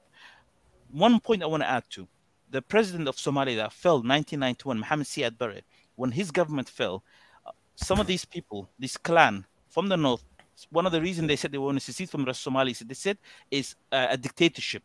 Now, Mohammed Siad Barre was a dictator. You know, we're not going to hide about it. There's a lot of things that went wrong, and it affected everyone, including my own father, who was put in prison for 6 years, by the way. But yet, do you see me going around saying, I want to, you know, secede from the rest of Somalia?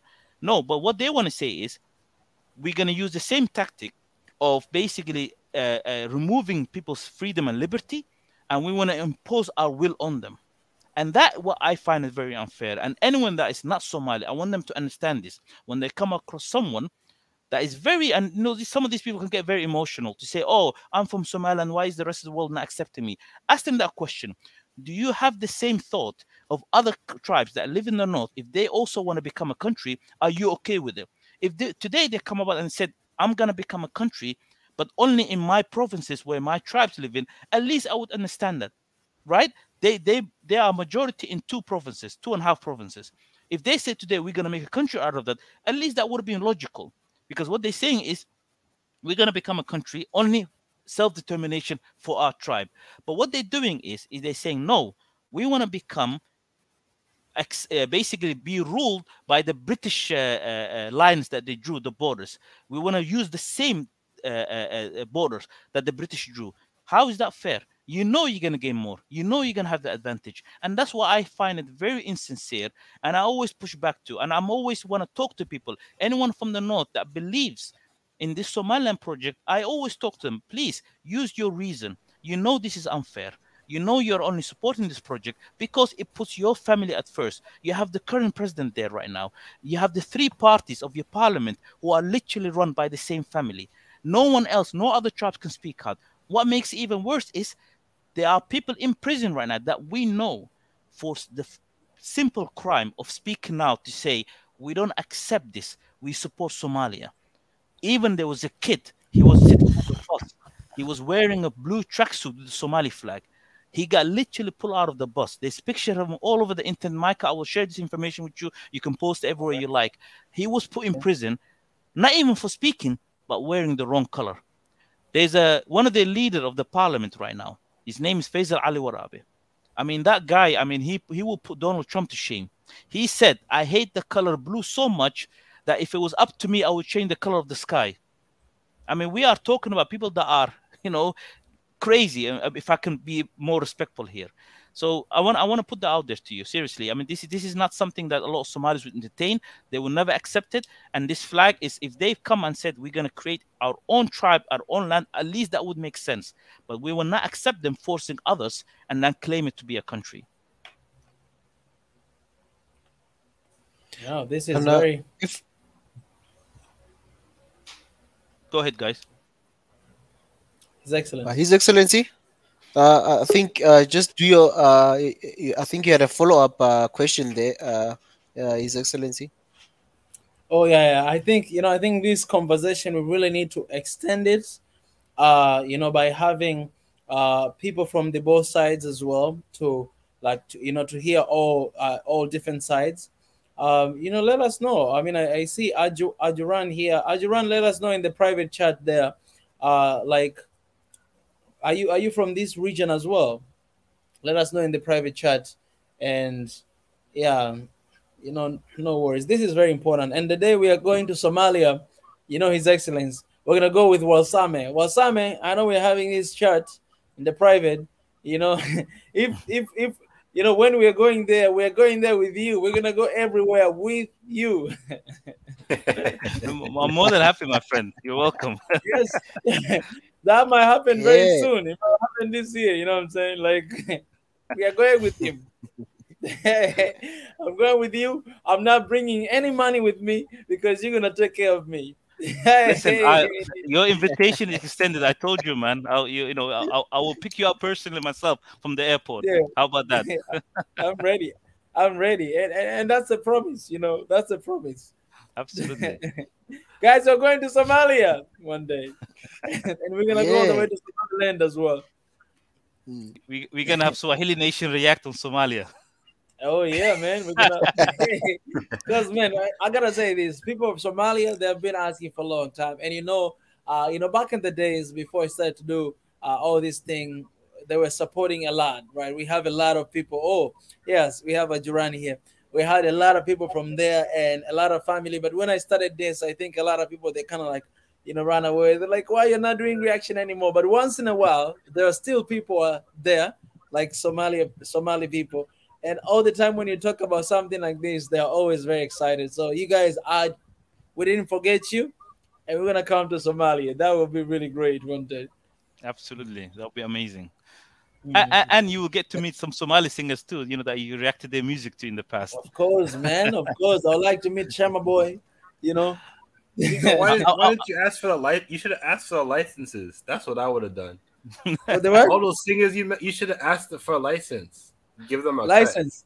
That's what people do. Like a lot of one of the American dancers that I watch, like he's Korean American.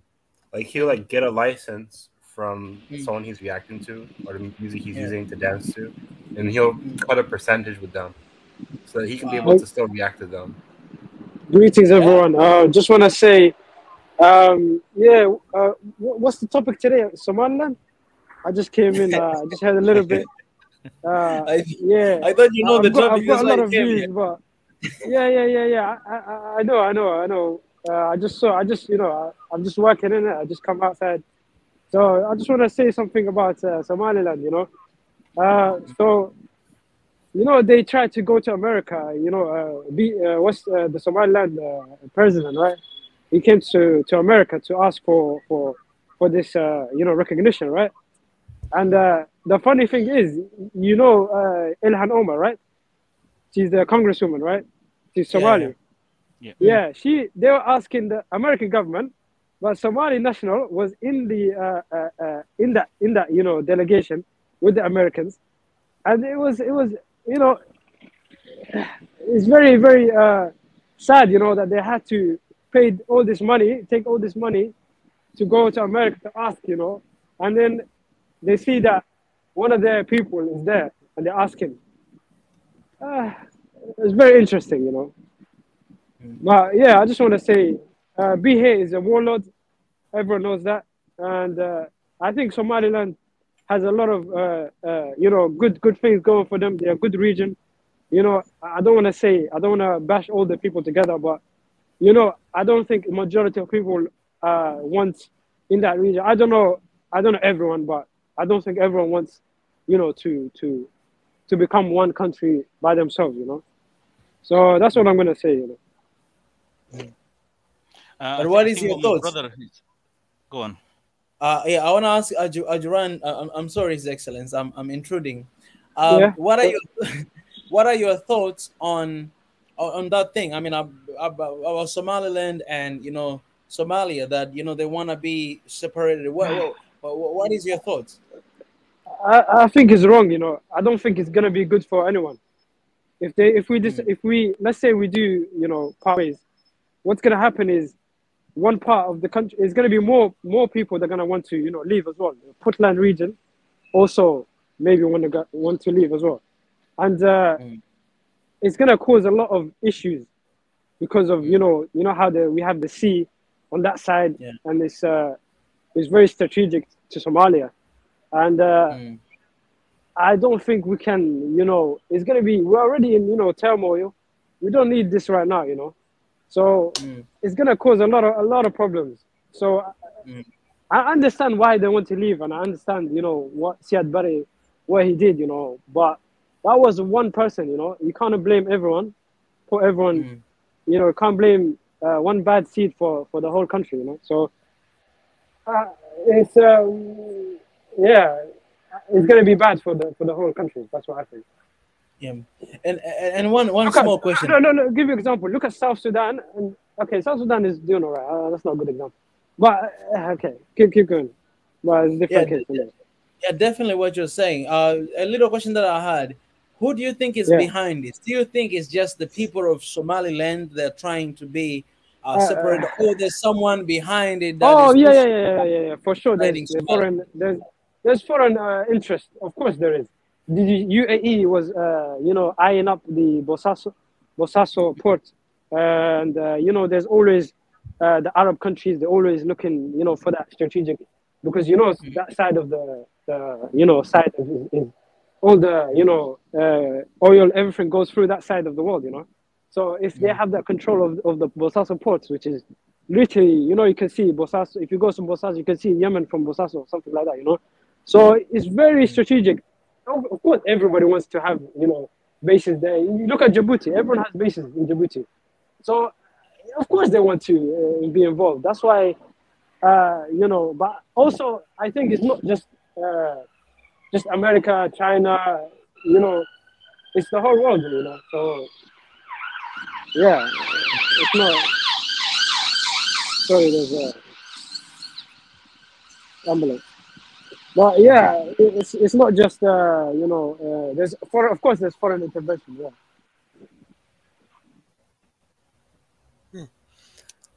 Just another question that I just to ask from Wasame and Juran, like, you know, for most of us, I don't know about other people in their countries, but you know, when we see Somalia people, we see educated people, we see very entrepreneurial people, and we don't see the, like, okay, that's just me, but when we see them in general, what maybe my circle in my world, we see them as people who are united, because wherever you go outside Somalia, people are united. You see them doing business together. You see them living together in neighborhoods and stuff, and all over the world you see them living in those communities. But why is it not replicated back home, or is it something that we don't know?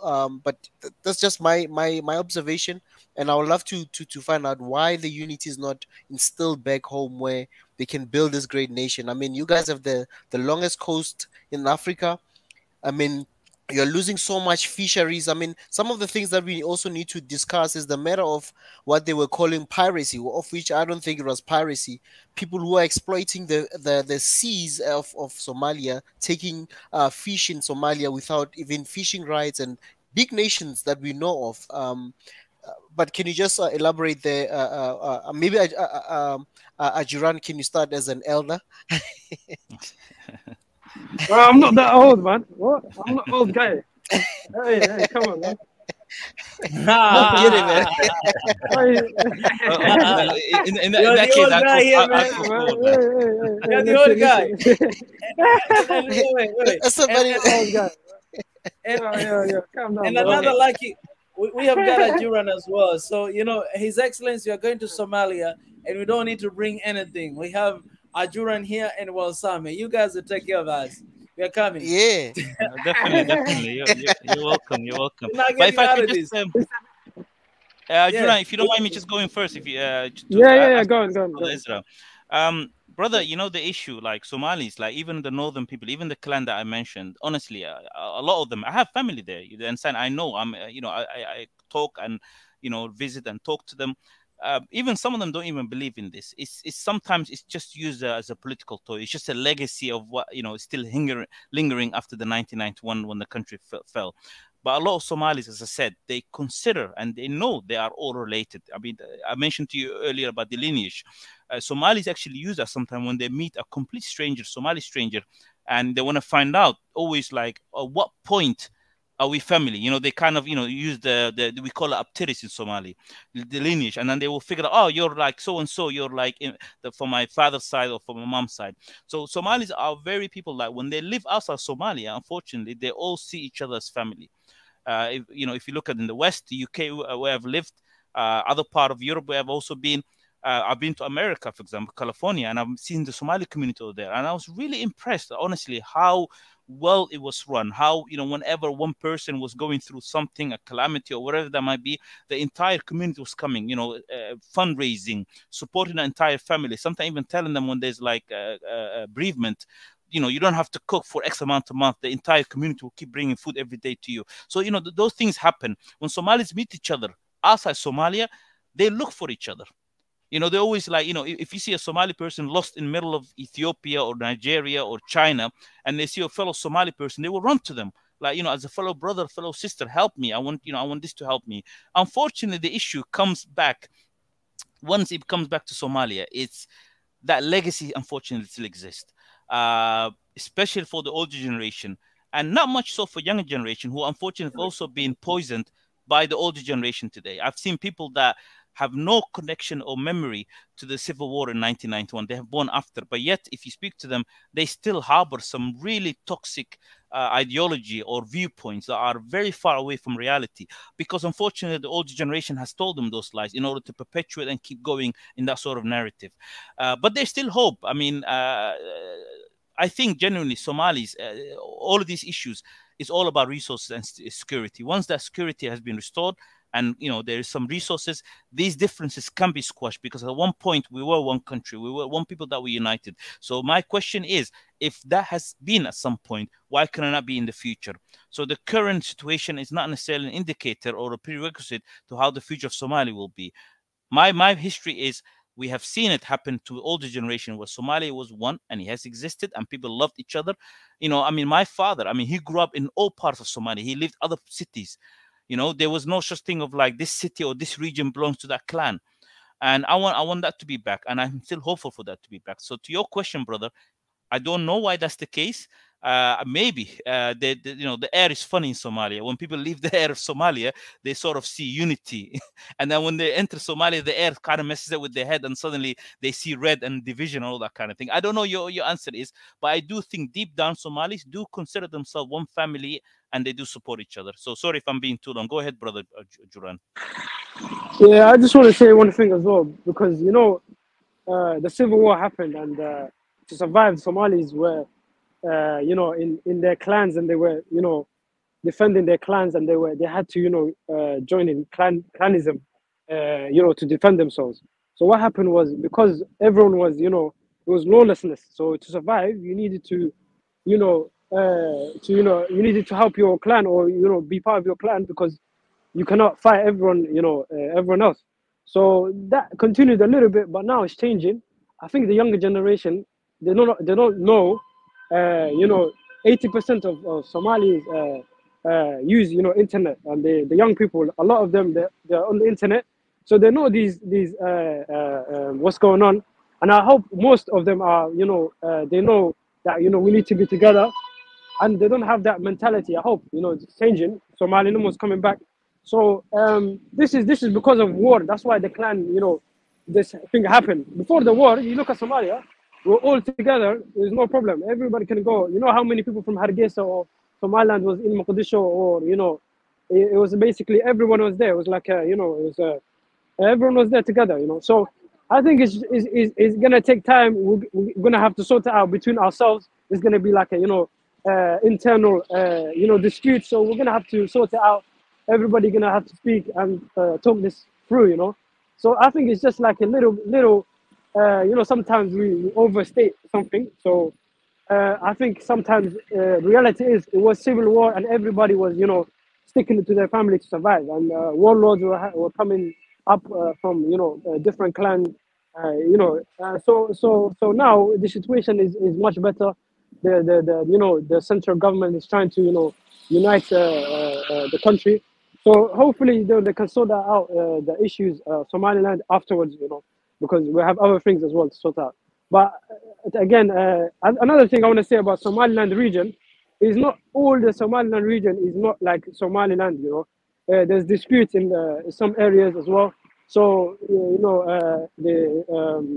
so you cannot say they can't just say they cannot just say we're gonna it's gonna cause a lot of problems if they do that. So yeah. So I just want to say just say that one. Okay. Just one question before we go to Mendatese. I know Mendatese has been holding Patient. yeah, patiently. I know he's gonna play the advocate, but in terms of okay, just some of the things that I've been observing with Somalia. We've seen countries like Tanzania also moving a capital. I'm just looking at the geographical location of Mogadishu, where it is compared to the rest of the country. Do you think, if for unity's sake, will they maybe? Obviously, this is just something. It's just something I'm thinking now. Looking at Tanzania, where they had to move their capital to Dodoma, just to be maybe in the center of the country, just to make sure that almost everyone is meeting, that there's a point of meeting. Unlike now, Mogadishu being down, we know Mogadishu, even if they put another capital, Mogadishu will remain maybe still the financial hub or the financial center of the country. But do you think such a thing, just to bring more unity to the people, building a new city where it'll be more central to the whole country? I mean, I'm looking at Mogadishu, it's really down south. Ezra, I don't know who wants honestly, to answer this one. Abu Jan, if you allow me to go first, if you don't mind, brother. Okay, Ezra, excellent question. Honestly, you hit the nail on the head over there. And let me tell you another thing as well. A lot of Somalis, we've been actually asking the same question, looking at the relocation of the capital city for several reasons. One of them, obviously, Mogadishu is a historical city. It's a city with a lot of history, even before such thing as Somalia even existed. I'm talking even before the Westerners came into colonize it. It's a city that has traded with so many different empires, civilization. So obviously, it holds a lot of emotional and cultural sentiment for a lot of Somali people. Having said that, obviously, after the 1991, there's an issue that has happened. And one of the issues, the reason the civil war started was the centralized power that was all going back to Mogadishu. As I mentioned to you earlier, I was born there, so it's my city. But I have to be fair here as well. This is a city that all the infrastructure, all the money of the government was going into. Mogadishu is the most well-built city, not like by far, no other city in Somalia can even come close to, be it Hargeisa, be it Garowe, be it Kismayo, Baydhabo, all these cities. They don't even come close to. Mogadishu is a well-built city. Unfortunately, it has been destroyed in 91, but you can still see the infrastructure. So for a lot of other Somalis, it's very unfair when you see how well it's built. Somalia is also a massive land. If you just look at the distance between Hargeisa and Mogadishu, it's over 1,000 kilometers. Even between Mogadishu and the southern city Kismayo, that's also 500 kilometers. So there's, it's a massive land. So when you have all the power concentrated into one city, for example, if you're in Hargeisa when the government existed and you want to renew your passport, you have to travel all the way to Mogadishu. Can you imagine that? If you're someone with no much means, you're a young guy, you have to catch a plane or, bus for several days. It's very unfair. Same thing from Garowe. You have to travel all the way from Garowe to Mogadishu. So it's an issue, actually. Geographically, as you mentioned, it's not really a central city, and it will cause a lot of problems. So one of the things that a lot of Somalis, including myself, we've been asking, and I think this is a debate that I'm still trying to push forward into the Somali discourse, is what are the pros and cons of relocating the city? Personally speaking, I think it needs to be relocated for several reasons. Now, after the 91 war, what happened was the demographic of the city has changed. My family has fled. A lot of other families have fled. And what has happened was other clans nearby moved into the city, and now they claim that is their city. So the demographic is completely different since 1991. If you go there now, there are people that will tell you this city is not yours. I mean, there are people that are telling me that. Can you imagine? I'm born there, and they're telling me I'm not. This city is not mine. So of course it's very unfair. So for that, you cannot now tell people 30 years you go back to your sort of villages or whatever. You cannot tell them that. So in order to keep things fair, I do believe the capital city needs to be relocated somewhere strategically, somewhere that obviously, for example, Egypt. Cairo is going to be removed as capital city, and they're going to put it in a location that is, strategically other for traveling reasons people can get to. So I think something similar can happen. A lot of other countries have done. I mentioned to you Egypt, but there's others that have done as well. I think you mentioned Tanzania as well. So yeah, that's my take on it. Brother Juran, if you want to say something about that. Oh, he's left. I think the connection got cut off. Oh. But Okay, I hope I answered sure you, you Ezra. reconnected us. Yeah, no, fair answer, Wasami. I just want to allow Mandatezi a chance. Maybe he's got a question, and I think he had something that he wanted to talk about in terms of funding and stuff. Mr. Okay. Tezi.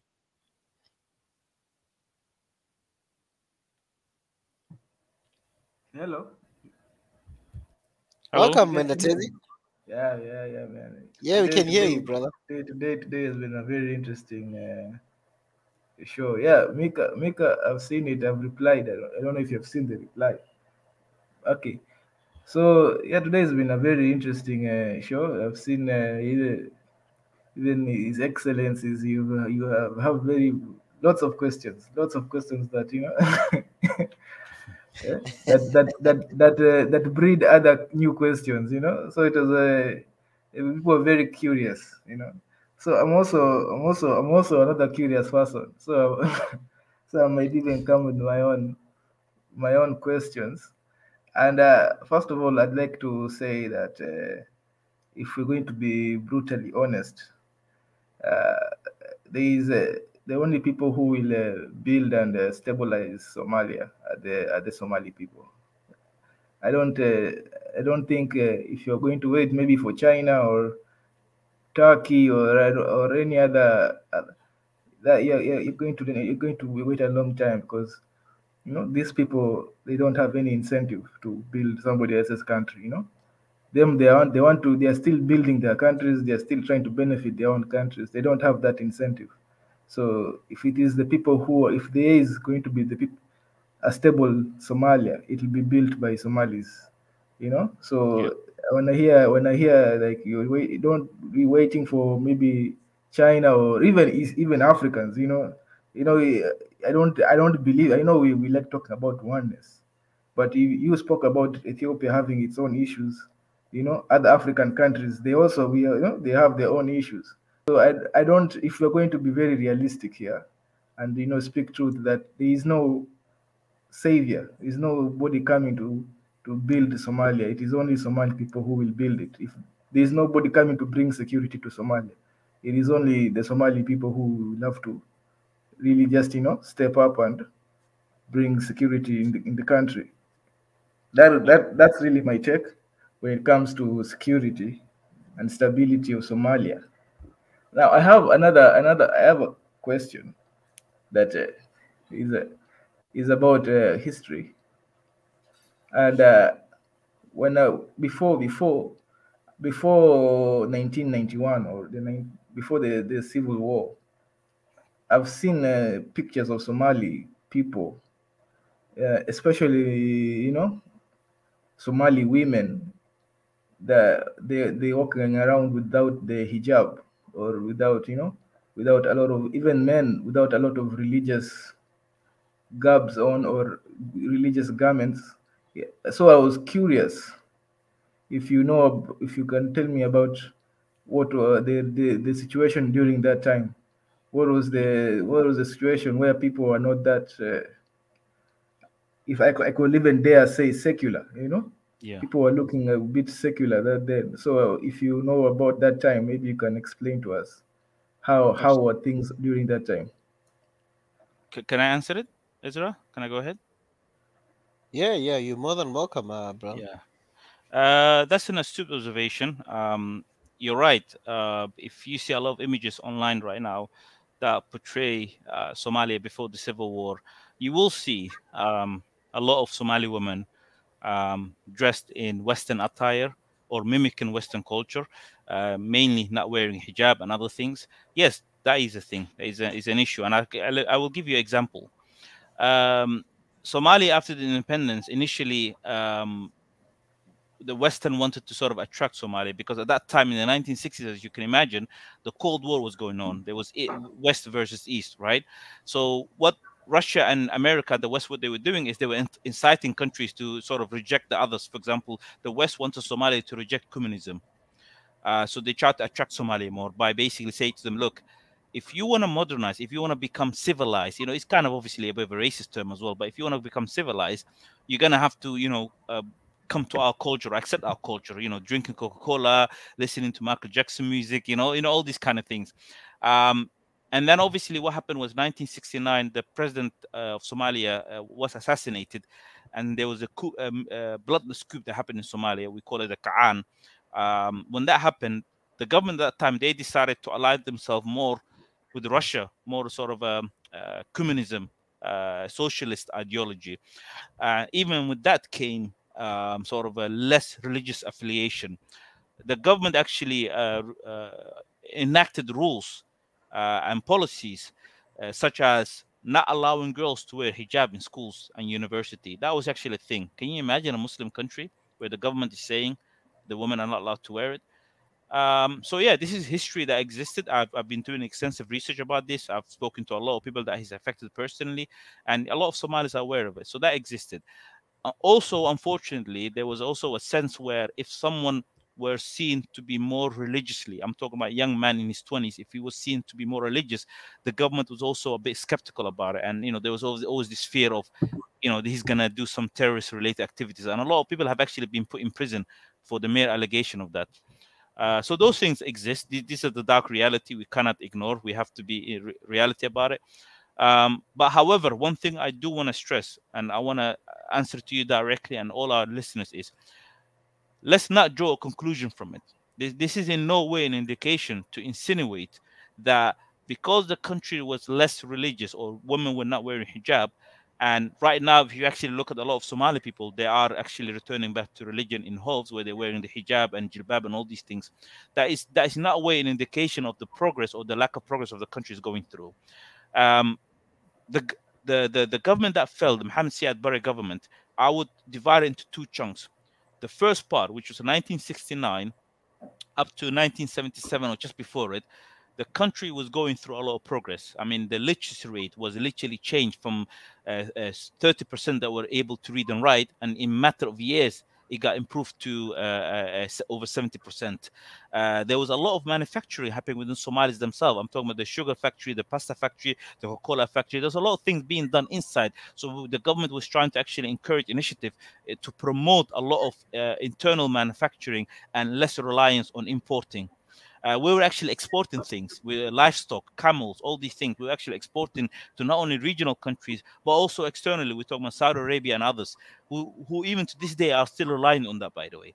So while that was happening, the country went through a war, and it's a very unfortunate dark history where we went to war with Ethiopia. It's the 1977 war, and I feel like that was the beginning of the end for Somalis, because that war has broken Somalis. It was so bad actually, where for the first time, as far as I can recall, where Russia and America actually were allies in order to sort of defeat the aggressive nature of Somali when they entered Ethiopia. So that is the reality that's happened. And when that happened, Somali broke. There was a lot of embargo that happened, not only weapons, and the economy started tanking. And as you know, when every time a country goes through economical issues, there's always issues that come up in societal issues where people start looking at each other. Oh, these people are only having good life because they're so associated with so and so. And that's when sort of the whispers start turning into actually voices out loud and people start picking up. So the latter part of Mohammed Siad Barre's government were actually very dark, and where people were put in prison. There was no freedom of speech, and obviously it was literally the end was starting. But the first part, there was a lot of prosperity. The country's improved. So I want to stress that point. Yes, you have seen images of people not wearing hijab and things like that, but that is in no way an indication of either the influence or lack of the religion. It was more of the government which actually impose on people's free liberty, where people were not able to exercise their religion. I hope I've touched upon some of your points, brother. Yeah, yeah, Tazi? yeah, yeah. I have listened to your point, my brother. I've listened to your point, and what you've said is true, that maybe we cannot exactly put the conclusion on religion or something like that, but we can also, we can also talk about it, like in terms of, in terms of Africa, just in terms of general Africa. And we can also not deny, we Yeah. can also not deny that religion is also, especially religion and politics, religious politics is also a very huge contributor. In fact, let me just go ahead and make it even more specific. Islamic politics is a huge contributor to the stability in many parts of the world, in many parts of Africa. Let's put it just let's bring it to just the continent, that in many parts of Africa, there's Islamic politics has been a huge thing in common in many unstable places. That one we see it with our eyes. It is not it's not, you don't even need to have scientific analysis or anything. We can just see it with our eyes that this is something that we see in common. And I have posted an article by a Somali, actually. His name is I saw that. Yeah, Muse Yusuf.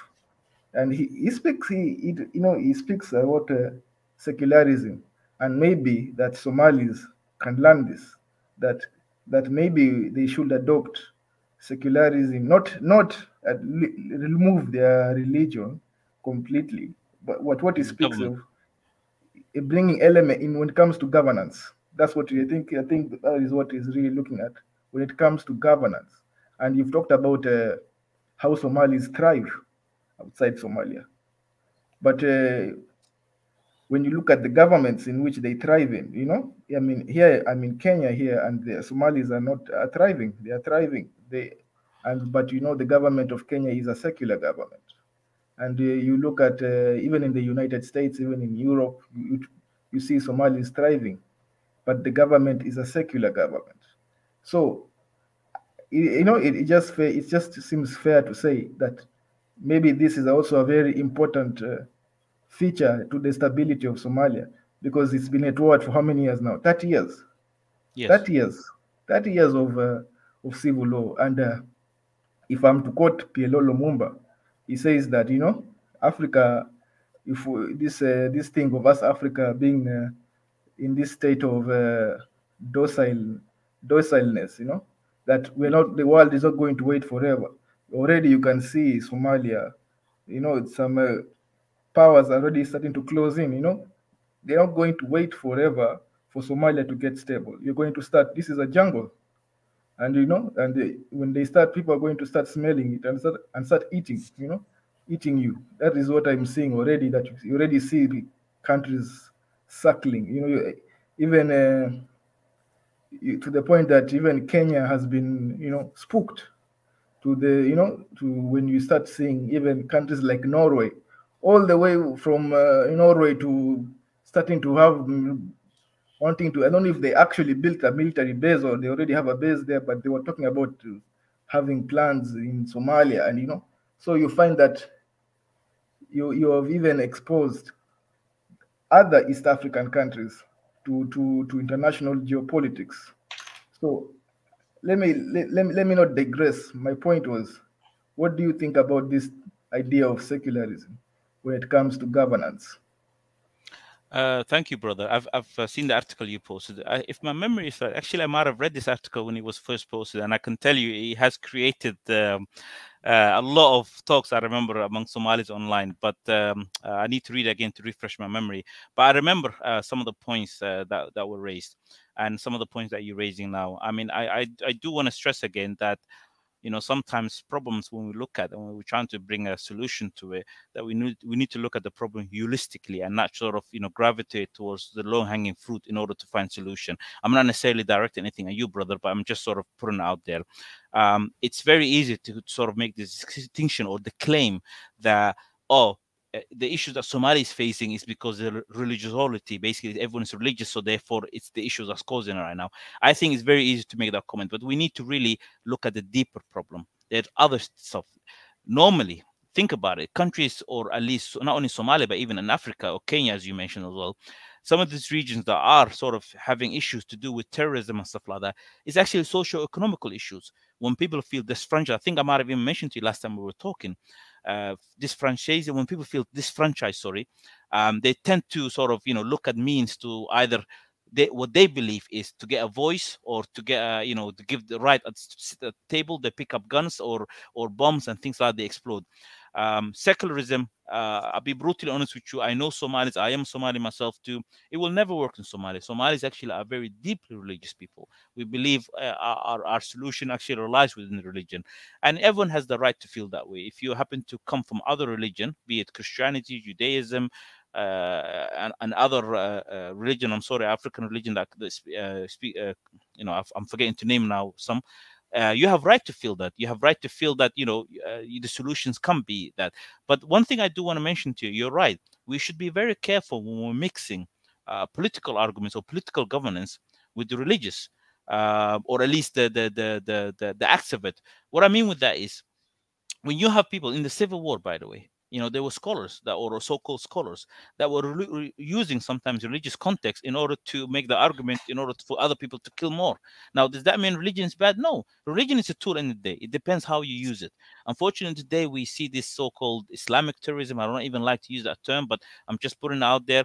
Is when people sort of do that, they do it for political reason. You know, we have to remember that terrorism is to do acts of terror in order to make a political statement. And that's what we see with this terrorist group, be it in Somalia or be it in Kenya or other parts of the world. So we have to be honest with ourselves, and we have to try to think outside the box and not sort of come to that term. You know, you can make the argument, you know, oh, Norway is one of the least religious people in the world, and they're going through peace. So does that mean that because they're less religious, that's why they're peaceful and prosperous? Should we ask ourselves that question, or should we ask ourselves deeply, what's the reason Norway is going through a prosperous time? Why is Norway considered to be amongst the top happiest country even within the Western sphere? There are other indicators that we need to look at. You know, there's legacy stuff that we need to look at. I mean, Africa has a chronicle issues. You know, again, I'm sorry to go back into, but you know, to do with the colonizer, imperialists, there's a lot of issues that have been left behind, and that could be a breathing ground for a lot of other issues to come out. So we should be very careful when we say things like, "Oh, it's easy, it's because the religion did that." The religion, end of the day, you know, I'm religious. You know, I don't go around killing people, and I would never justify that. But I have to be honest to you as well. I know people that would say, "Oh, I'm religious. My religion gives me the authority to kill people." So you have to understand, it's them, it's not the religion. So Somalia, the issues is not the religion. It's very. I mentioned this quote earlier when I joined in the evening. Is one of the Somali scholars. He made this comment. He said the issues that Somalis are going through are actually one of the easiest to solve if you look at in context of what the rest of the world, specifically Africa, are going through. African countries and the rest of the world, they have some deep issues. We're talking about countries that have multiple languages within them. They have multiple religions within them, different ethnicity, people that don't even look or speak the same language. And Somalis, that issue doesn't even exist, but yet somehow they see this division. So he made the argument to say our problems are so easy to fix, but what we're lacking is human capacity, people that understand the issue and willing to solve it. And that is the problem. It has nothing to do with religion, but it's human capacity. When you have a bunch of illiterate people or people that don't understand long term, they don't think strategically, not only today, but long term, next 5, 10, 50, 100 years, because that's what the Europeans think. They think a long-term plan. They make moves to do not only affecting current generation, but multiple generations to come.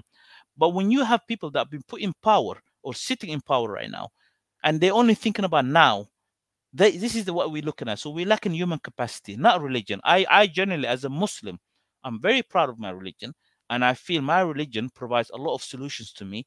And I'm glad that Somalia considers itself probably very unique in the world, which 99.999% are Muslims, I feel that will give us a huge helping hand in order to solve our problems. And I feel my religion provides solution. I understand the issue. I'm not denying it. I understand. I'm aware of the situation in Kenya. Yes, there are a lot of young people that get enticed by these, you know, I don't want to call them scholars, but they go around pretending to be scholars to do acts of evils in the name of religion. And that is a reality that we need to solve. Now, I mentioned one of the indicators was socio-economical issue where people feel disfranchised. That is one of them. But there's also other things. And I hope Kenya finds a solution for it. I mean, I'm not Kenyan. I would like to hear your input on it. But I think that's at least one of the indicators. Go ahead, brother. Yeah, I've understood what you're saying, and you're right. We should not just blame it entirely on religion. We should not. We should not. But now I would really like to ask now you for your honest answer. Absolutely. When it comes to this, why is it that when it comes to the Al Shabaab, the Boko Haram, all there was a new Al Shabaab in Mozambique. Mozambique, yeah. Yeah. Why is it that those of the Islamic religion are vulnerable to this type of rhetoric, this type of this type of weaponization? Why is it that it is the people of the Islamic religion that we see that when we talk about terrorism, it has become a stereotype which is not right, true, which I understand is not a good stereotype. But we have to accept that, yeah, even in Kenya, where when you talk about terrorism, we have to accept that these people, they say it in their words that they're doing it in the name of Islam. It's not something, it's not something that we are just implying. It is even said by the terrorists themselves that this is why we are doing it. In fact, they go ahead and make a show of that how they killed only non-Muslims. So why is it that it is that people of the Islamic religion that are vulnerable to this type of rhetoric, this type of weaponization, this type of radicalization? That's the word I was looking for. This type of radicalization. Very good question. And this is a question people that are much smarter than me have actually asked and actually attempted to answer it. I will refer you to what others that are much more knowledgeable about me have said. There was a research that was done in 2006 by a university in America. I can't remember the university, but I will definitely share the link in the private chat, but also in the comments for others to see. And the professor who did this research, he looked at this question: why is it that people, or what is this Islamic terrorism, and why does it happen? Why do certain people gravitate towards it? And why is it so common amongst quote unquote one religion too? And his research actually, he concluded, he said, look, this is not a religious problem. This is an issue to do with socio-economical that has been left behind by legacy problem. I hope I'm doing his conclusion justice, but I will share the link with you and you can read it in full. The reason, brother, is if you look at specifically, for example, in the UK, there were several terrorist attacks that has happened in the UK. The 7th of July, and also there was another attempt in 2007 that happened, but they got caught. Why did it happen? It's a Western world. It's a Western country. But the people that did it, they claim, they went on TV, as you said, they saying we're doing it for religious reason. Our religion allows us to go and kill people that we perceive not Muslim or not Muslim enough. So therefore, we're going to go blow ourselves up. That's what they said. Now, do we have to go justify their reasoning? It's the same reason. If today a serial killer or a serial rapist stands in the middle of the street justifying why he finds killing random people justifiable, or raping women for no reason, we don't give credence to that. We don't listen to that. We consider that person to be evil and we condemn him, and we want that person to be done with from society, either through prison or maybe to be taken out from the world, because obviously he doesn't continue doing any more harms to anyone else. Depends on where you stand on execution, state carried out execution. So the problem is, why do we then give credence to people that stand in front of the TV, lunatics who wave about and say, I'm telling you, I'm a Muslim. I memorized the Quran. I know the religion. There's no part of it that anyone can come and tell me that it's okay for that person to go and blow himself up. It's absolutely wrong. It doesn't make sense. I've heard of people that have actually left the Western world to go and fight in this so-called jihad, or what they perceive. Jihad doesn't mean, I mean, unfortunately, the news, you probably think jihad means holy war. Jihad doesn't mean that, actually. Jihad means a struggle. I don't want to get into a theoretical religious discussion with you, but I just want to touch something about it. In Arabic, there's no such thing as religious war. So these people, when they go around, make these kind of claims, I'm telling you, scholarly, anything about the religion, it doesn't hold water. But the question that you ask is valid. Why does it happen? Why are we seeing it now?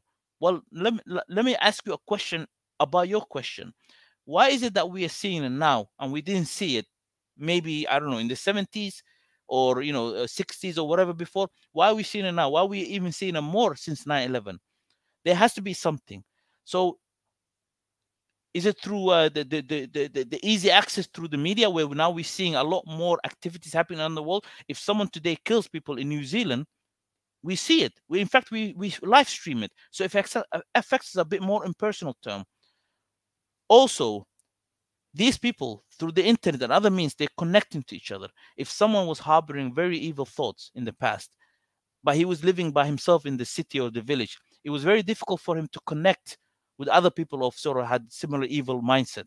But right now it's easy. He will connect with other people that share similar evil ideology online, and they will coordinate. They will then go and visit these kind of people. We have seen people that have left the UK and America to go fight in Somalia with Al-Shabaab. That has existed, and it's affecting families and it's destroying. So to answer your question, brother, I think, again, I'm going back to, I know I sound like I'm repeating myself, but I will share that research with you. There is a lot more that's going on to do with power, people that feel disfranchised, people that feel radicalized, mental illness, a whole host of issues, people that want to push certain political view, but they're hiding behind religion. You can name it. Honestly, there's so many things going on that happen here. And unfortunately, a lot of Muslim countries, let's be honest as well, are going through a lot of difficult stuff. Right now, if you look at the Muslim world, you can probably count with your fingers how many of them are really stable, how many of them are really have a strong government. The rest of them are either going through some civil war, some sort of internal issues, you name it. I'm talking about North African countries, East Africa, even West African countries, some Middle Eastern countries, as you know of, even Asian countries. Some of the Muslims, Indonesia have had some terrorist attack as well. So I want to encourage you to think outside the box here, because the narrative that we have seen in the West, and I've seen it happen. There was a terrorist attack that happened in 2013, I believe, in France, and they invited the Muslim activist or charity. I think he ran a charity in Paris.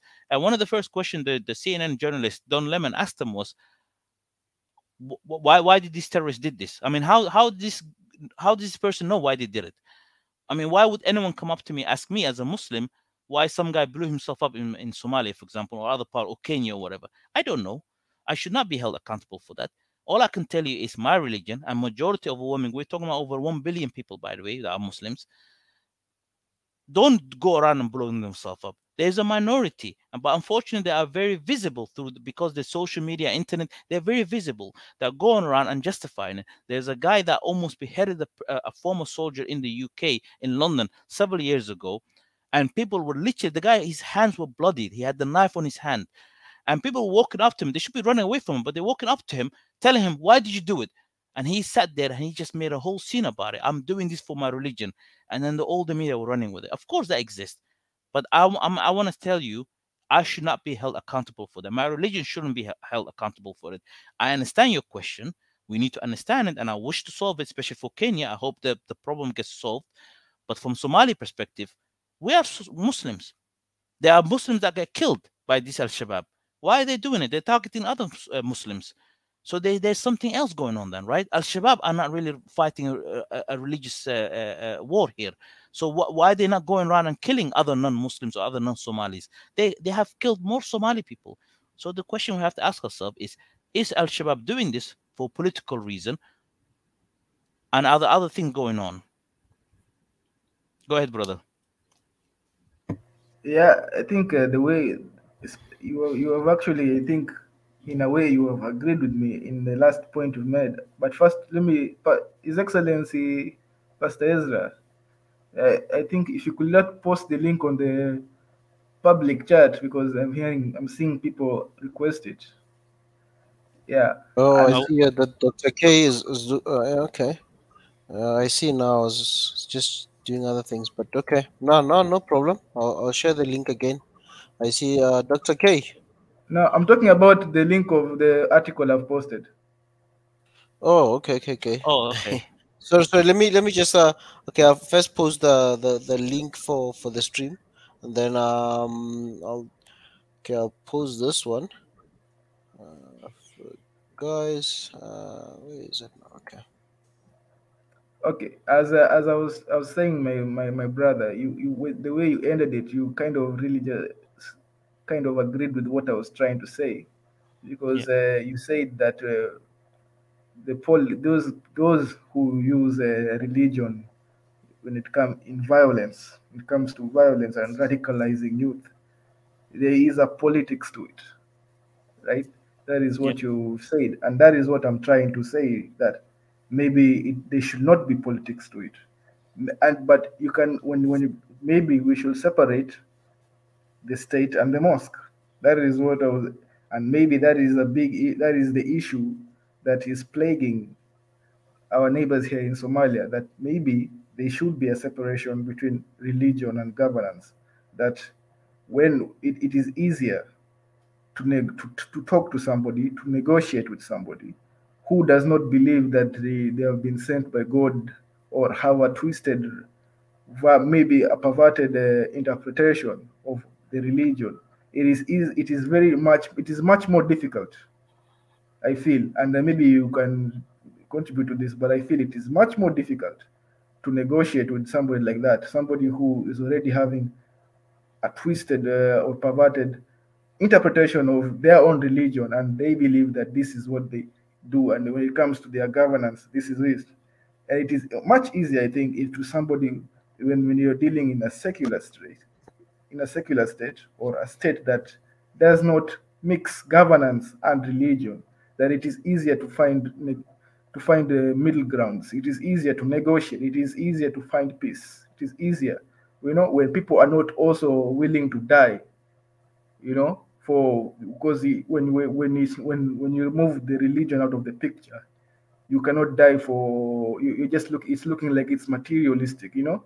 So you feel like, no, I'm not willing to die for these materialistic things, or for this petty causes. So that's what I'm trying to say, that perhaps, if you've talked about Somalia having 99% Muslim, and Islam is very much ingrained in the governance and in the laws. And that's why I was giving an example of before the war, because this is 30 years of civil war and extreme Islam governance, and this is what it has produced. You know, before the war, you told me that there was a bit of secular embracing of the secular, and you might say, yeah, people were forced, but they did manage to have a longer time of peace. If you look at just purely results, that they did manage to have, what is it? Is it 30 years of peace since the 60s to 90s? They produced a longer time of peace until it fell. And you've talked about the dictatorship, which is also another. They also yeah, started telling people not to. They also messing with the religion, telling people not to do this because of religion. They also started getting involved in religion, and you see what happened. I think it fell. So do you see what I'm trying to say? That when you involve religion and governance, that it is very difficult to even to come to some sort of peace and to some sort of stability, because somebody is radicalized his youth over there, this other person has radicalized their youth over there, and religion is very effective in this. What do you think? I appreciate the question. I really do, and I understand where you're getting at. But I want to stress again the point. I mean, Somalis are very religious people. Again, I know I said again, but I'm saying it just for emphasis reason. We believe, we could solve a lot of our issues problem if we actually had Sharia implanted on the country and practice upon it, we never had a government, including even before the war and even since even the current government. There's the current laws that exist are very sometimes it's very unfair. You have people that commit crimes or rape and steal, and they're walking free now. Now, if you are a young man, you know, obviously Al-Shabaab can use that situation in order to entice. Now, your question is, why is young person, or why are some people are easily susceptible to radicalization? That's the question you asked before, and now you're still asking. And I'm telling you, because now we have this problem of, especially in Somalia, let me focus on Somalia, because we've had this sort of run of all these external factors that allows a young man, in order his mind to be taken over, for him to believe he can go and blow himself up or kill other people. That is the reality we're facing right now. It has nothing to do with the religion. I keep emphasizing on that, because if that's the case, then why doesn't every single Somali young man do the same thing? We are talking about, I mean, I've heard people, I mean, we, you know, Somalis are very connected people, right? So there's stories of, you know, young men that have left their family to go and, you know, they thought they're going to fight for jihad. I've heard a lot of stories about that. So the question is, these people, when you actually look at them, societal, these are people that were isolated, they had no friends, and some of them actually suffering mental illness. And you had people coming in there, implanting certain negative ideas onto them. Secularism is not the solution. Somalis are, as I said, 99.99% Muslim. So therefore, imposing secularism governance doesn't really make much sense to us. As I said, even the government that fell before 1991, it has also committed a lot of crimes. And that was a, you know, I wouldn't call it secularism, but they weren't imposing any religious governance on the country either. I mentioned to you earlier, the girls were not allowed to wear hijab in the schools and universities. And it actually radicalized a lot of people, actually pushed people away from the government. And some of them actually start, you know, attacking the government, and some of them got put in prison for it. So secularism, let's not focus on it as a be-it-all solution for every scenario. Now, secularism can work. It can work in Kenya. And if that's working, great. You know, I'm not Kenyan, but if that is working for you, honestly, go ahead and do that. But your problem is you have certain people in your government, or in your country, sorry, that have committed crimes or might be willing to commit crimes. And I think that is issue that is very isolated to Kenyan problem, and that needs to be solved by Kenyans. You need to ask us, your society internally, why certain people are doing that. For Somali, however, I can answer you. Why are certain people that, well, unfortunately, there are people that are hiding behind politics and tribal, but they're using religion in the name of it. And I can tell you, some of these so-called leaders of Al-Shabaab, they have been known going around speaking very tribal mindset. There was a guy that I mentioned to Micah last time I was on this talk, where he was actually either very high up in Al-Shabaab command. There was a leader of Al-Shabaab that got killed by Americans through drone. When he was alive, he ordered this guy to go and kill some Somali leaders, because he thought they were not giving allegiance to him. Now, all of these leaders who happen to be the same clan of the person that they were ordering to go kill them. And he looks at them, he said, no, I'm not going to go ahead and kill them. And when he asked them why, he said, no, these people are actually my people. They're my tribe. I'm not going to kill them. And he left. Now, imagine this, a so-called Al-Shabaab leader who has been telling everyone he's fighting for jihad and Muslim and all that kind of stuff, refusing his leader to go kill other people simply because they happen to be their tribe.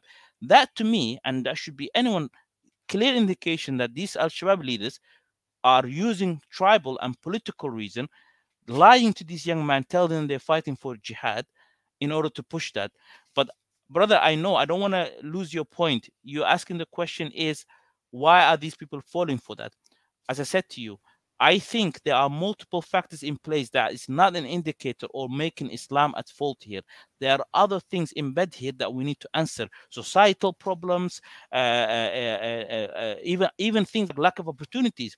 There are people that have been captured, by Somali people that were willing to go blow themselves up by the Somali army. And when they were interviewed, they got asked, why did you want to go and kill yourself? He said, look, my family were promised. I don't believe in any of this, but my family, because we are poor people and have no means to feed them, so my family will promise a lot of money that if I go and do this act, they'll be paid. So that person was willing to commit acts of evil because to him, he was helping his family. He identified that he needs to sacrifice himself in order his family to feed, not for some religious reason. This is documented. There's, unfortunately, all Somali people, but if you speak to any Somali people, they will find these videos for you and translate it for you. So you don't have to take my word for it. There's a lot of people that have been documented. When they were captured, they specifically mentioned that they were not doing it for religious reason, but because their families were promised money that they would only dream of. The people that live in poverty, you have to understand. I think it was something like 6 million people of Somalia in Somalia right now are living less than $2 a day, $1.9 a day. This is extreme poverty. Now imagine someone coming to them, showing them money that they could never dream of doing it, and all they have to do is sacrifice one of their family members. Now to you that might sound outrageous, but to them it's like, they're doing the maths here. 1 for 10 or more family members. So that's what I'm saying to you. We need to look at the problem a bit deeper rather than just falling to the sort of the sometimes what we hear in the West of like Islam is the problem. Islam is not the problem. Christianity is not the problem. Judaism is not the problem. It's the people and how you use it. Sorry, I wanted to ask you before you move. Hillary, just hold on a minute. I just want to give the other guys some chance. We'll come to you, Hillary. There's Afriscope TV and Tenzin we've been holding for a while. Mandatezi, I hope you answered partly, but I want to open more space for more questions for others to also come in. Because of time, the longer we just stick to to and fro or follow-up questions only, we miss out on others. Afriscope TV, welcome, brother, a brother from Ghana, and then we'll go to Tenzin, our sister, who is in the States, in California, our Kenyan sister, our midnight friend, but then we'll go to Hillary. Afriscope, welcome, brother.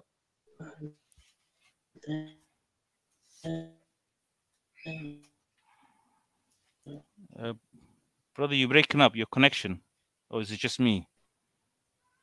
Yeah, I know Afriscope is somewhere in the heartland, somewhere deep in Ghana. He's not based in like Accra or Kumasi or one of the big cities there in Ghana. But Afriscope, are you winning with the network? Because we can't hear you. Pastor Ezra, I think you just took shots. You just took shots there at Mr. Ghana. You said he's in some remote place where the internet Wi-Fi cannot reach. Let me. We a while ago, I think last year, we had some goats and cows there in the background. I know he also confessed. I know. I hope he's listening. I hope he can come in and defend himself anytime, because I was just going to sit back and listen. I don't know if he's listening. Wave your hand if you can hear. We can hear you. Yeah. No, I'm asking the brother who was supposed to come in right now. I was asking him to wave his hand if he can hear me. We can hear you now. Okay.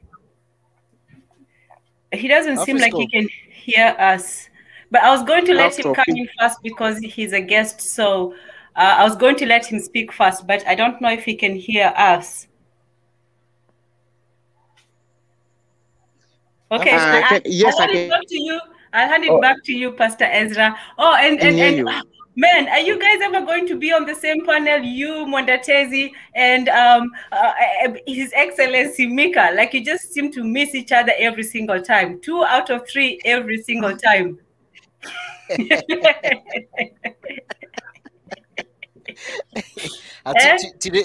Today there's more of us, and I'm sure it's just Biggie's just going through some stuff. As you know, I know. No. He's exempt. He's exempt right now. I'm talking about you, Mika, and Mondatezi on the same panel just one time. That's all. Yes.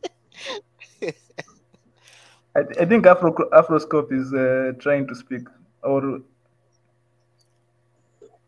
Afroscope? Yes. I don't know whether you guys can hear me now. Yeah, we can. Okay, guys, can you hear me now? Yes, we can hear you, brother. Okay. So I just want to talk about this Somali and Chinese bilateral relationship. I feel like most of us in Africa, we think that what happened in other countries is just different, totally different from ours. And I don't think I wouldn't pick out Somalia as just a different country when it comes to dealing with China, right? And I feel like the way I wouldn't say China is bad.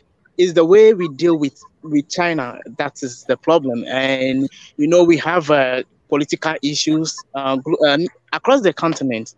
So and also because we don't have any regional body that's actually like if you look at the European Union, whatever China wanted to do in Europe, they have to pass through European Union, right?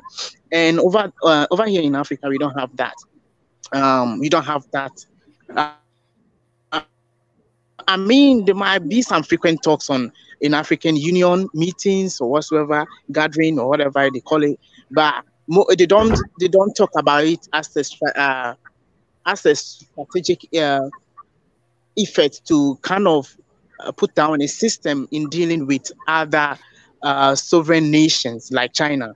So I think that it is high time that we start pushing this idea also, so that when it comes to dealing with other sovereign countries, not only China, we will deal with them like a continent rather than a single country, because a single country makes it easier for China to do whatever they want to do, and others people are thinking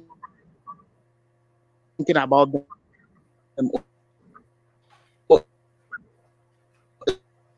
Maybe Ghanaians are thinking about themselves, Ethiopia. So it kind of movement where people don't understand that the problems that they are having because of the relationship with China is not just about them. So that's all I wanted to say regarding this topic, and thanks for having me. Thank you, brother Afriscope. Tenzin says you need to correct me, but I know you, Afriscope. You've been to our show before. Am I wrong when I say you are not in? Was it maybe? I'm sorry if I was offensive by saying you are not in the big cities there, but as far as I know, that's what you told us, that you are somewhere in a remote. Yes, over here, I'm in the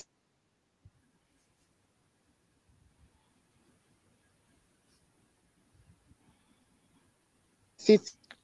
I'm in Ho in the Volta region of Ghana. It's a city,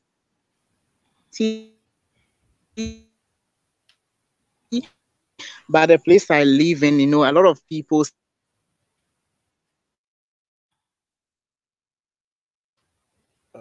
Afriscope, I think we're losing you there. But in the meantime, that are still raise their own animals. They don't buy that much, but they still raise.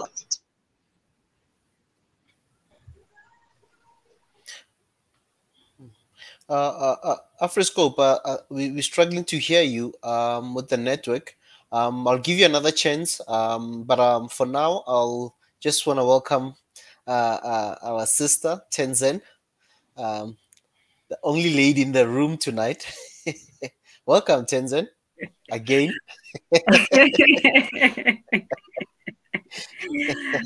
Hi, hello, His Excellency Pastor Vika. How are you doing? And hello. First, let me say this. When I first came out here, the first person and the person that I remained friends with for the longest time was he was half Somali, half Tanzanian. His name was Nur Wasame Nur. So it was so interesting to me that, the first Somali who calls it is also called Wasame. So it's an old name. I have as a first name, but a lot of people have as a surname. So. I never figured out whether it was the first or the second, because sometimes you'd go Nur Wasame, sometimes it's also Wasame Nur. So I never knew which one going first and which was second. And then he also had a third name, which I wouldn't just out him completely, but it started with an E. Interesting. Welcome, sister. Go ahead. Thank you, thank you. So it's so good to hear. Going back, I say to the basics because sometimes we hear all these things happening outside. So now we are back inside. So it's good to know.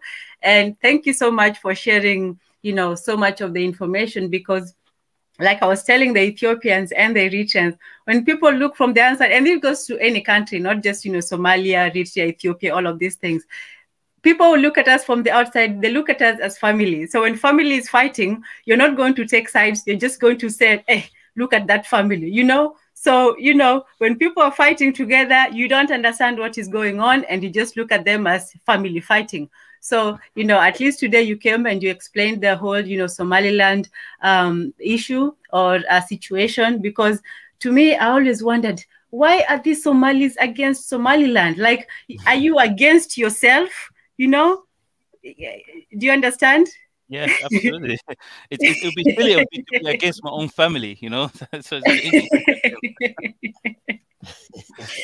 And to the brother Afri, please remind me his name. Afri from the Ghana. Afriscope. I can't remember how to say hello, but I think the way to say thank you is Medase. Did I say that correct or no? Oh, he's still where you were saying he is, He's a farmer.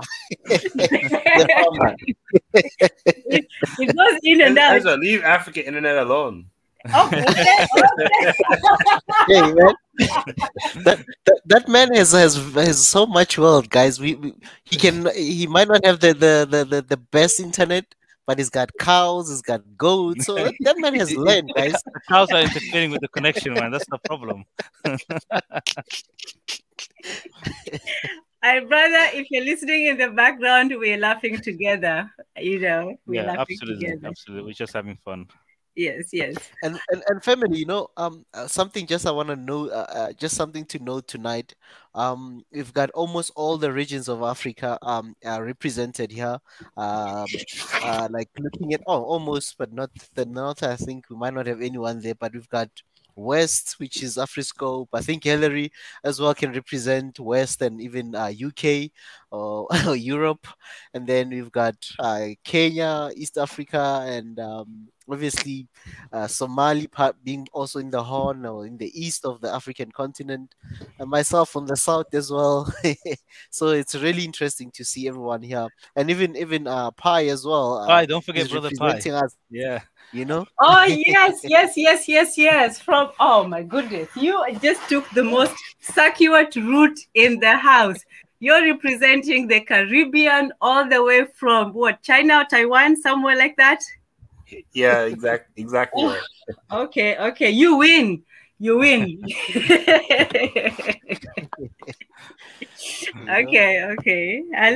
Okay. So all introductions. I don't know who the last fellow in the white hat is. Ellery. He wanted to make a point, actually. He wanted to speak earlier. Oh, okay. Let me let him do that. I was just greeting everybody. And habari Mwandatezi. Habari.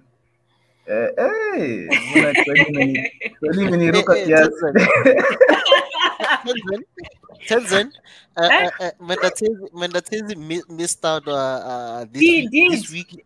This is why I was intentionally ignoring him. Yes. Intentional. What did I miss out? He hasn't even caught up.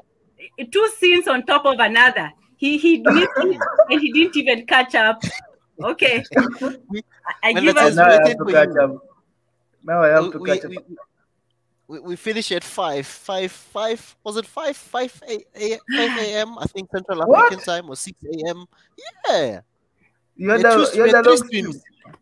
3 streams that day. Mika had 2, and I had 1. I joined the other one in the middle, and then we had another one later on in the early morning until early morning. Tenzin was there, and yeah, it was You mean and you used the one with Mika? That was an epic one. When Mika is around, that's epicness, right?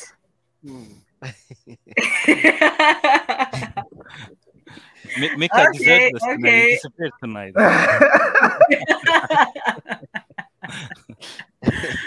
Okay, let me go back in my corner for a while, let the men speak. But good to have you all, and it's just good to see all of us represented in various areas. So yeah. Absolutely. All love. All love. Mr. Ellery, welcome, brother. It's been a while. Yes. Greetings. I won't take up too much of your time. I was just going to ask him, it was a while ago, I almost forgot the question. It was about Somalia. And there was a man, I don't know his name, he was talking about Somalia, and he mentioned Sharia. And I was curious, what's stopping Sharia from being implemented fully in Somalia? Because from what little I know about Somalis, most Somalis are very religious Muslims. So I'm surprised that Sharia has never been implemented. It would be nice to see in any African state, because I'm not a Muslim, but it would be nice to see if an African country has implemented Sharia and the economy is working well and unemployment is low and there's low crime. So people could then look at it as an example. You say, oh yeah, you see, so if Sharia is implemented, you see, there's the example. That's the country where it's working. So my main question was, what's stopping Sharia from being implemented in Somalia? Because I think most Somalis are Muslims. So I don't think they'd have a problem. I could be wrong. No, absolutely. That was me actually speaking, brother. So welcome, first of all. Good to meet you. Good question. You've asked excellent question, honestly. By the way, I don't want to do injustice. I wouldn't say it wasn't fully not implemented. There was some element of it, but obviously, clearly, it wasn't fully implemented. There were other, you could even argue sometimes secular sort of rules in there. So it was a kind of a hybrid, or at least some part of it that was in there. But to go back to your question, why was it never implemented? Well,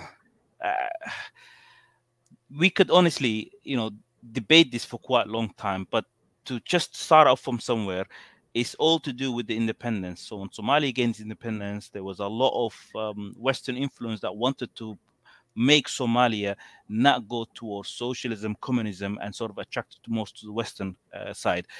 Before Somalia gained independence, it was put under the UN Trustee for 1950 to 1960. And within there, what the West did was they, laid a lot of ground rules, even about basic stuff about governance. And as you can imagine, they're not going to use Sharia as the framework. So when Somalia gained independence, instead of relooking at the whole issue, they just continued that sort of the same stuff, that the legacy that was previously existed. And that has never been changed. Even when the government, second government came in 1969, the revolution, they've actually continued the same thing as well, although they were aligning themselves this time more with the sort of the socialist movement. Now, we're asking the right question. We want, if the government now, Somalia, becomes stable, there will be a lot more people that would say we want to be governed through Sharia, and there will be, I think, majority of Somalis will say that. You're right in thinking and assuming the question what is that most Somalis, all of them, or at least obviously statistically 99% are Muslims, and I think they'll be welcoming of that. In terms of what will be the obstacle, let me give you a small example. There was they call it the sexual violence bill that got passed a few years ago, and there was a minister, I think she was the Minister for Women and Justice. She wanted to pass that bill. Now, in theory, of course, that sort of bill needs to be passed, because obviously we don't want gender-based violence, where women could be subjected to horrific crimes and stuff like that to do with societal and sort of legacy stuff. However, the framework she used and where she got the most of the idea, effectively, it was written and sponsored by Scandinavian country, Swedish, Danish, because that's where she was from, I'm assuming. And she came to the parliament in order to pass that. Now, linguistically, that bill had huge problems, the way it was presented to it. To give you an example, Somalis, as I said, are Muslim countries. They believe in marriages between man and woman. Now, I'm just speaking from my point of view, what my religion says. I'm not imposing this on anyone else. So what that meant was that the bill was very ambiguous. It didn't say, for example, man and woman. It says two consenting adults, can do certain acts. And as a Muslim, obviously that presented a huge problem. And she wanted to pass that bill, and there was a debate that was being had. And that sort of stuff is what's stopping from Somalis implementing Sharia, because when you have ministers or other people coming from diaspora who have lived in diaspora for 30 years and they've sort of adopted these sort of cultures, when they come to Somalia and they gain power, they want to sort of push that understanding, or they're being sponsored by these sort of countries that they've lived for all these decades, kind of thing. So this is the reason why one of the currently we're facing is why we currently fully cannot implement Sharia. And unfortunately also it gives a certain argument or a stake of Al-Shabaab when they say, oh look, this government is so anti-Islam, they're not even implementing Sharia, so therefore they need, we consider them infidels, right? Not religious. So they, their blood is legal, you can kill them. And that is the issue. So if we had Sharia today for Somalis, because in there we're all Muslims, in Somalia, that will be accepted and welcomed by a lot of people. I'm not suggesting Sharia should be implemented all over the world or UK. I mean, I live currently in the UK, and UK is not a Muslim country, so I wouldn't necessarily impose on that or want them to do some stuff like that. But for Somali, that's where I'm from, I want that to happen. If that would happen and become peaceful, I'll be on the flight there now, living there, So I hope I'll give you a bit of a context. But if you have any follow-up, please feel free to ask.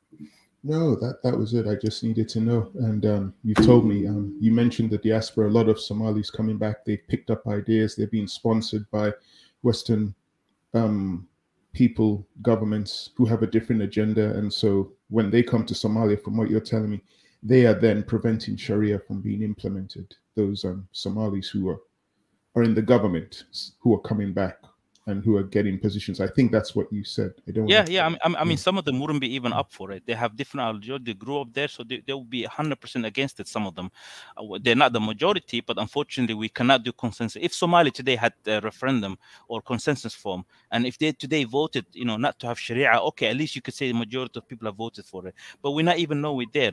So when you have these politicians coming back and then sort of imposing that sort of will, that is very foreign to us, or at least the native people that grew up in Somalia, is very unfair on them.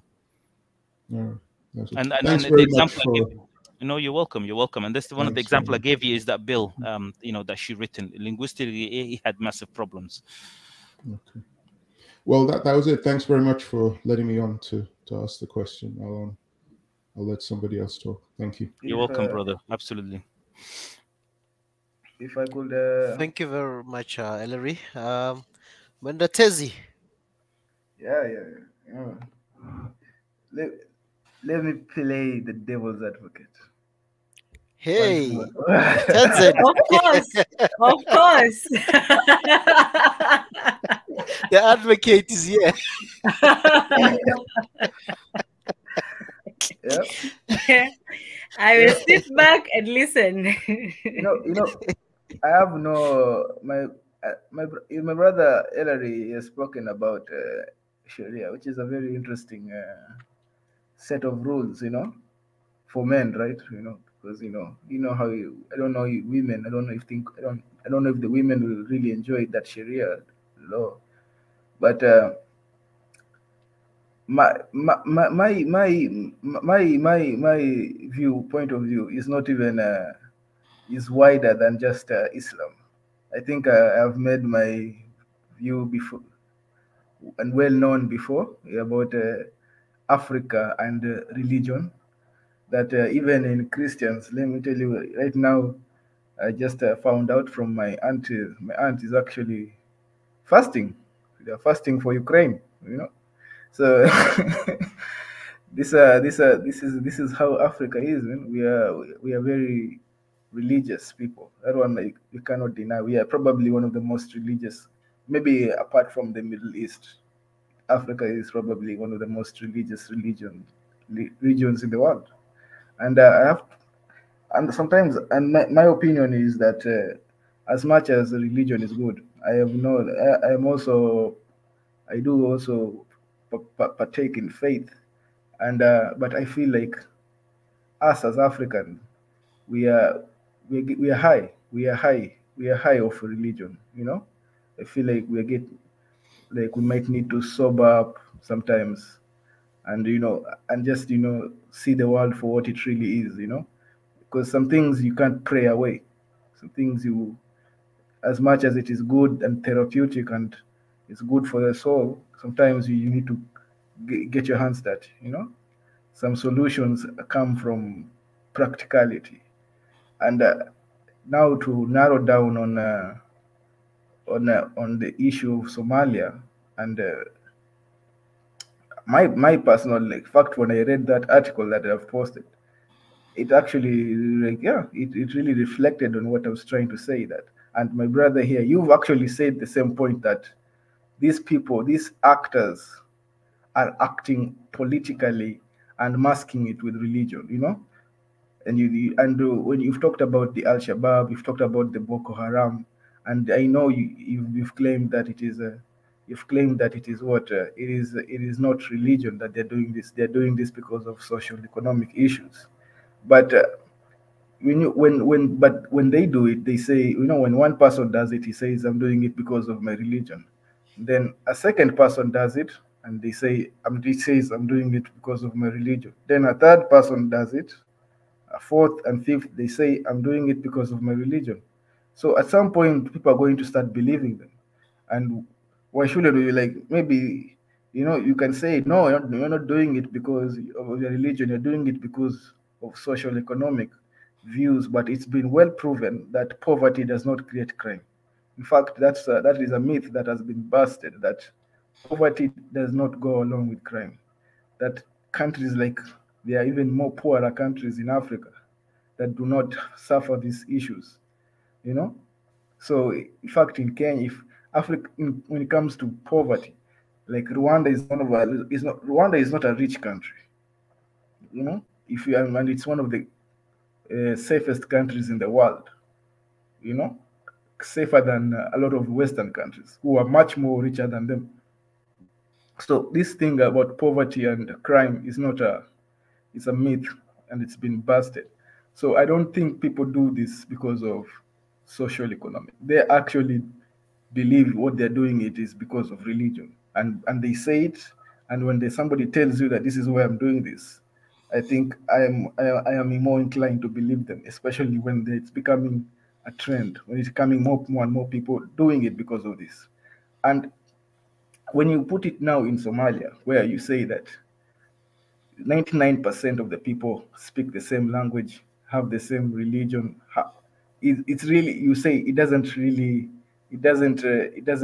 compute that there should be war. It doesn't compute. If things should be we should be in the same page, everything should be, in sync, but it's not. And my brother here spoke about Sharia law and how it was failed to implement it. I don't know if somebody, I read something about Islamic courts, community union or something.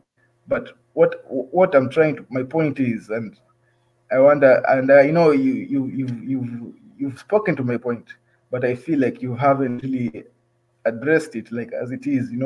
I'm not blaming Islam. I'm not even blaming. I'm saying, should you separate, when you're talking about governance, instead of that individuals who are playing, should a politician say, hey, this is, I'm doing this because of religion, or should they be talking about social economic issues, as you have talked about, and keep religion out of it? That is my point. That when I say separating the government and the church and the mosque and religion, what I'm trying to say is separating social economic issues from religion. So what do you think about this point, my brother Wasame? No, brother, I appreciate your question. I really do. And I understand where you're getting at, and I appreciate the honesty and sincerity that how we all trying to address, get to the core problem of the issue here. But I just want to push back on one comment that you made before you started. You said when it comes to Sharia, I would, I'm assuming most women would be against it, and I think that kind of a comment, for example, I'm not blaming you, but if I could use, I'm not trying to be here in any negative way, but it comes from I think a position of a bit of ignorance. Because I feel like that sort of narrative is something that I see quite prevalent in the Western world. Oh, Sharia is not very good for women. I mean, you can hold that opinion. I have no problem with it. But as a Muslim and someone that I have mothers, I have sisters, I have so many female family friends. I mean, to assume that they would all not welcome or be for Sharia, I think that is doing a huge injustice. So I want to make that comment clear. Let's separate the noise from the actual fact. And unfortunately, the noise is that in the world, in the media, is that Sharia is this bad, single thing that, all we hear about is, arms being chopped and, a woman being forced X, Y, and Z reason, when that's not really the case. Actually, Sharia is considered a living document, which translates actually where things needs to be amended in accordance to time. So this thing that you hear about, that if someone steals their arms needs to be chopped off, no, actually it's open for interpretation. Even if someone goes around and commits adultery and stuff like that, it doesn't mean that they need to be stoned to death, which is what we see in the media. Actually, if you speak to anyone that knows the religion, it actually needs four witnesses that needs to be in the room when stuff like that was happening. And even then, they have to be people of trustable character, which shows the issue where stuff like that, how it will be so difficult to disprove. End of the day, there's a lot of things in the Sharia, some of them that are used as deterrence to certain crimes and certain deviancy in our societal and cultural stuff. It doesn't mean as a way, a sword or a stick to be used in order to smack people's heads with it. So it's a very important distinction that we need to understand. And also we need to, again, try to eliminate some of the noise that's happening. Brother, as I said to you, and I want to put a question to you as well, like, from a non-Somali perspective, I would like to see what you think of it. The problem is, I mean, I try to argue with you or make the case to you that the problem is not to do with the religion, it's to do with the condition these people are in. I mean, I've said to you that some of these problems didn't exist, be it 20, 30 years ago, but it's now more prevalent. Why is that? Is it perhaps an underlying issue? It could be other issues that we need to look at, or should we just say, oh, it's basically Islam attracts these sort of people? If that's the case, then how come we are also seeing other parts of Africa that when they went through civil war, they've actually used religion in order to get child soldiers and other things come into and fight for them? We have seen that. So we have to be a bit realistic about it, and I wanna obviously makes us. But I'm trying to avoid making this into a religious debate. However, brother, I am more than happy to take this separately to have the discussion with you if I have any further question on it. But I'm going back to the overall point that I made earlier. Is this issue is definitely to do with a lot of other factors and not just religion. I know you said you dismissed it. You said it's not just that, and you've raised other examples. But there's also other countries that you also have to look at it, that they also have issues, and not only Islam, but they have other religion, and they also have problems where people go around and either blow themselves up or they feel like they have the right to go and kill others. You've seen like the guy in New Zealand in 2019. He went in a mosque and he shot up people and he killed a lot of people. What did he say? He said he was fighting a religious war. He actually made it clear on his gun that he was using. He wrote the religious term. This is not to turn into a Islam, Christianity, or other religion debate, but I just want to make the point here that you've probably seen the reports. I hope you didn't watch the video because it was very, very disheartening. But on his gun, he actually wrote a couple of Bible verses. So someone like him is making that comment. Now, when I see someone like them, should I think, oh, it's to do with the religion? Or should I look at this problem? What caused it? There was white supremacy that believe that there's a cultural war happening and they have to go and kill other immigrants in order to purify or make their society more white. That is the issue, not the religion. So I want to stress that point, brother. But I'm honestly more than happy to take this discussion separate with you, because you raised very excellent point, and I do want to make that very clear that the brother has raised very good questions that I think a lot of other people are thinking. Go ahead. Definitely, Wasami. Muratezi, I don't know if you've got another follow-up, or Tenzin.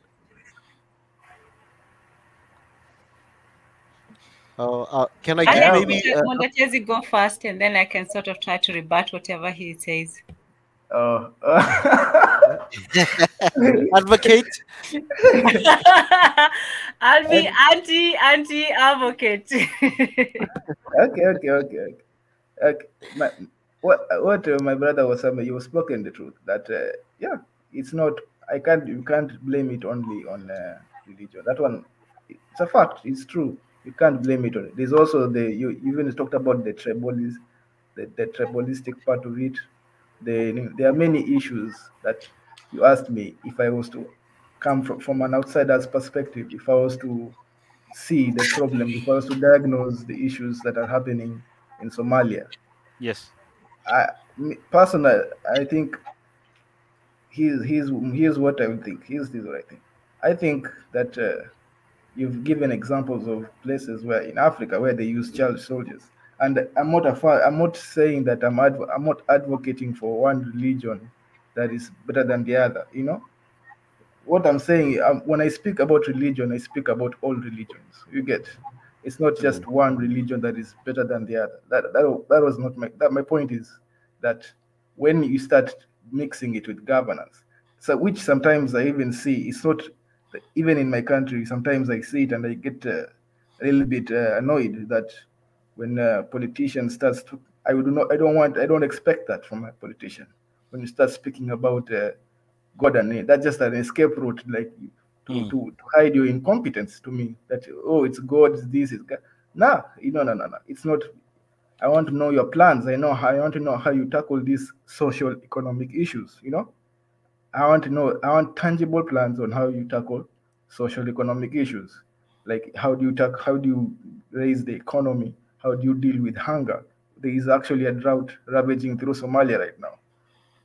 Yeah, which is very, it's a very serious issue. It's been all over the news. I don't know if you've heard of it. It's not high. I think it's a 4-year drought or something. Yes. It's not good.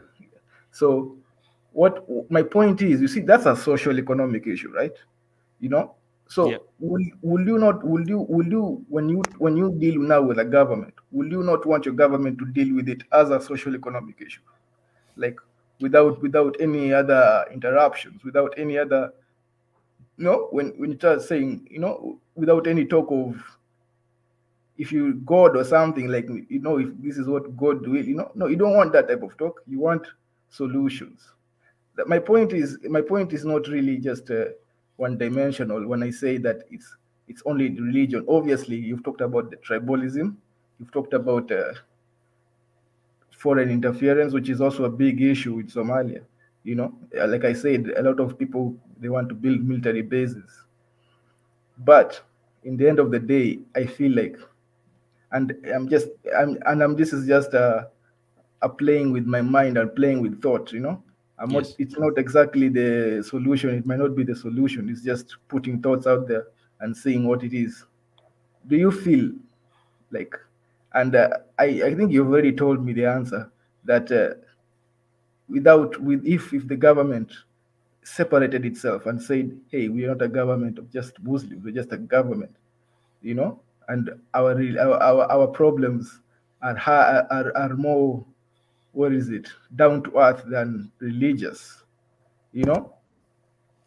that will it, if not just the government, will people like Al-Shabaab, will they not have any, when you take away that tool of recruiting in the name of religion, that we don't involve politics and religion, don't you think that these organizations that are really just political parties, but in the name of religion, do you think that they will not have any gas in them? They will no longer have any wind in their sails. You'll have taken away the wind in their sails. They won't have anything to preach because you can't. I don't know if you can understand what I'm trying to portray. That. No, I really appreciate it. I can understand your thought process. And as I said, honestly, brother, I know you're trying to ask the right question, and asking these sort of questions, honestly, are very important, especially from an outsider perspective, asking us the question, and it will generate sort of a dialogue here. Just to be very quick, because I know Ezra dropped a comment here on the private chat, because we have to wrap it up. The issue is the government is way too weak, and it cannot implement, unfortunately, right now, a lot of the just basic things like rule of law, number one. Number two, it cannot pretend, or at least in a lot of in Muslims' eyes, a lot of Somali people, where they could say we just gonna implement rules that are not based on religion, or did not come the root of it from the religion. Because then what you're doing is you're importing ideas and rules from others, and that is the danger I want to get to. And the day, shouldn't Africans look and come up with governance and rule of law that is unique and identical to them? For example, how do we know, for example, be it Ethiopia, Kenya, Uganda, some of the rules they have are not legacy stuff from the imperial and colonizer stuff. So we need to really look at that. For example, some of the judges, when I look at Kenya, the attire they wear, that is literally a British, comes from the legacy British colonial time. Why should Kenyans still, lawyers and judges wear that?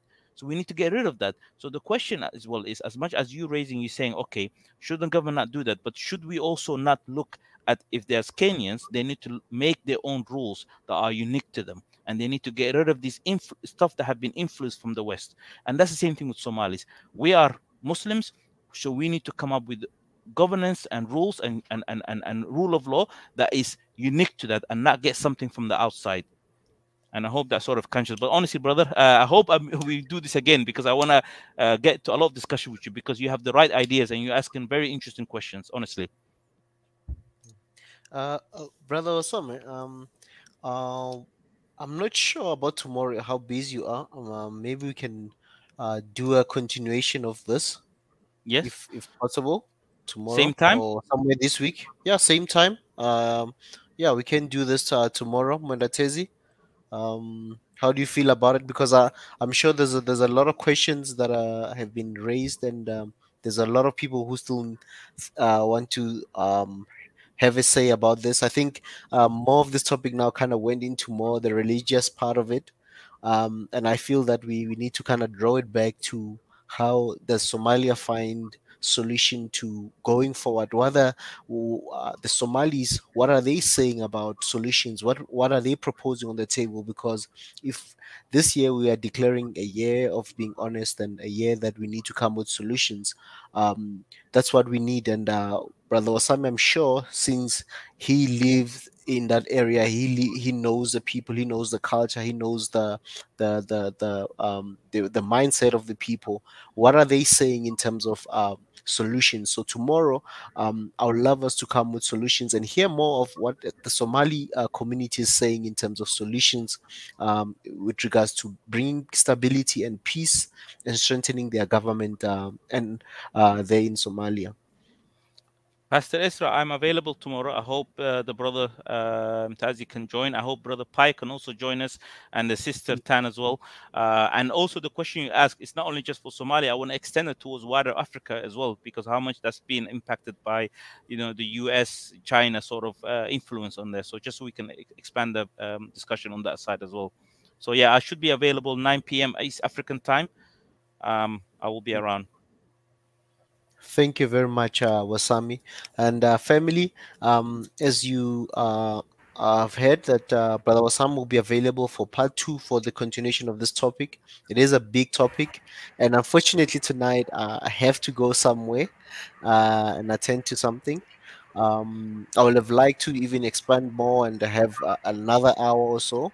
I know we've already passed 3 hours, but tomorrow we'll have another show where we can now come with solutions around Africa, as Brother Wasame said, that this is just not a Somali thing, but an African issue where we need to come up with ways of how we can build capacity and come up with solutions that can have a that can help us as a continent. So tomorrow, please, same time, we are back here. And if you got any questions regarding about Somalia and even any country for that matter, but more focusing on Somalia, because we believe that Somalia is a great nation. Somalia has a lot of resources, a lot of untapped potential, and Somali people worldwide, we know them for entrepreneurship, academia, so many things that we know, the Somali music, other things. So we need to make sure that this great nation really builds itself and become a strong nation on the continent, and also obviously, as Brother Asami said, extending to the whole African continent in terms of us bringing stability and growth for all our countries here in the continent. Absolutely. Brother Mwazi, I'm not sure if I'm pronouncing your name wrong. I do apologize. I hope you join us tomorrow, because I want to share that link with you of that research I mentioned. So I hope you can join us. Yeah, I'll be there. I could have been, but let me not add more time. Let me not, let me not frustrate His Excellency here, Pastor. You know, Tezi, if I wasn't having an emergency, we were gonna go until Until very forever. late. You're attending to your cows, right, in the farms. Yeah, I need to be like Afriscope. I need to make Afriscope. sure that the Yes, No, I just honestly, all changed. love. Yeah, I just changed my service provider, my internet service provider, and I got on before the close out. Yeah, this network is more better than the previous one I was using on my phone. So, yeah, I really don't have anything to say. But since we are closing now, thank you all for being Join here. us tomorrow, Thanks brother. for having me. Yes. please join us again, Afriscope, tomorrow. 8 p.m. East African time. I think that should be 6 p.m. Ghanaian time, if I'm not mistaken. Okay, I will check you out. Yeah, or even if you join like around 7 p.m. your time, we'll still be live, just like tonight. So please join us again, Afriscope. We'd love to see you here. And Afriscope has a YouTube channel. He's a brother who used to come to us now and then. He has a YouTube channel. Also support our brother from Ghana. And let's make sure that we as Africans we support one another and grow together. So Afriscope TV, go and subscribe to his channel as well. Drop the link, brother, in the comment section. So all please, Yes. Afriscope, Yes, drop the link there so that the people know your channel. And we also do need a West African perspective, because right now East Africa is overrepresented. We have brother Pastor Ezra holding it down for the South, so we need that triangle in the West. And then I agree. Micah needs to get someone. Yeah, we need to get more. I know we had brothers like Two Niger and them, but yeah, family. Let's meet again tomorrow. Part 2 of the conversation, and the conversation is really extended to even other African countries. Any country, whether it's your country, whether it's a country that you're looking at, and you think they've got ways that they can things that we need to be solving for each other as well. So come up with solutions. Let's see how we can solve things. Come up with questions as well, because there's no solutions without questions. So we need to ask ourselves questions as we go ahead and we are planning and as we're strategizing and as we are trying to develop our continent. All love, brother. All love, all family. Thank you all for joining. I appreciate it. And thank you all for expressing the love. Thank you, brother Asami. Love you, family. Love you all. And let's meet again tomorrow. And just to give a shout out to the guys that have been on the chats talking, brother Sam, brother Yusuf, our teacher Josie, a lot of people, Ali, Nasir, GB. I saw our sister Marinternet. Marinternet. I've seen a lot of people that are familiar. Yanatan, thank you, family, for always supporting us and always being here. And please do not forget to subscribe and like and share the streams, and so that more people can know about it and more people can watch and stuff. So please do that in your social platforms. Please share the links. That's how we grow, and that's how we can reach out to many people. And that's where we can get more Africans involved and be active in their affairs in the so yeah, let's do that, family. And let's meet again tomorrow. And from my side, it's shalom. I don't know if there's anything that I've missed out, Tezi, Tenzen, that you think we should highlight tomorrow. No, I have confidence that you will handle it expertly. Yeah. What I will suggest is actually no. You know what? Tomorrow we will just talk, So there's nothing. I'll say it tomorrow. So yeah. Tomorrow, save it for tomorrow. Plus, Wasami wants to share something with you. Please be here, and then let's get the ball rolling, and then let's enlighten each other. Also, thank you, family. You have talked about religion. I don't know if you're going to end in prayer. Yeah. I'm gonna do some Icing prayer. on the cake. The icing on the cake. Yeah. We have to do some prayer and close it there, and then we'll talk some more about such things, because I saw Brother Sam there and Brother Joseph. It's been a to and fro about religion and stuff, but we'll still end it with prayer anyhow. Thank you, Abba Father, for this night that you've blessed us with. Thank you that as brothers and sisters, we can come together to share knowledge, to enlighten each other. We thank you, Heavenly Father, as we are going to different places. Protect us until we meet again. In Jesus' mighty name, amen. Thank you, family. As you all know, tomorrow, part 2 of this conversation, 8 p.m. East African time, 9 p.m. Central African time, 6 p.m. West African time. So, and obviously, if in New York, the eastern part of the US, that's like 7 hours behind us. So feel free, join us. It will be an evening. It will be an afternoon for most people who are in the US, the Caribbean, South America, Brazil, those places. So join us again, and let's have this conversation further. From my side, it's shalom. Bye. Thank you. Bye. Bye.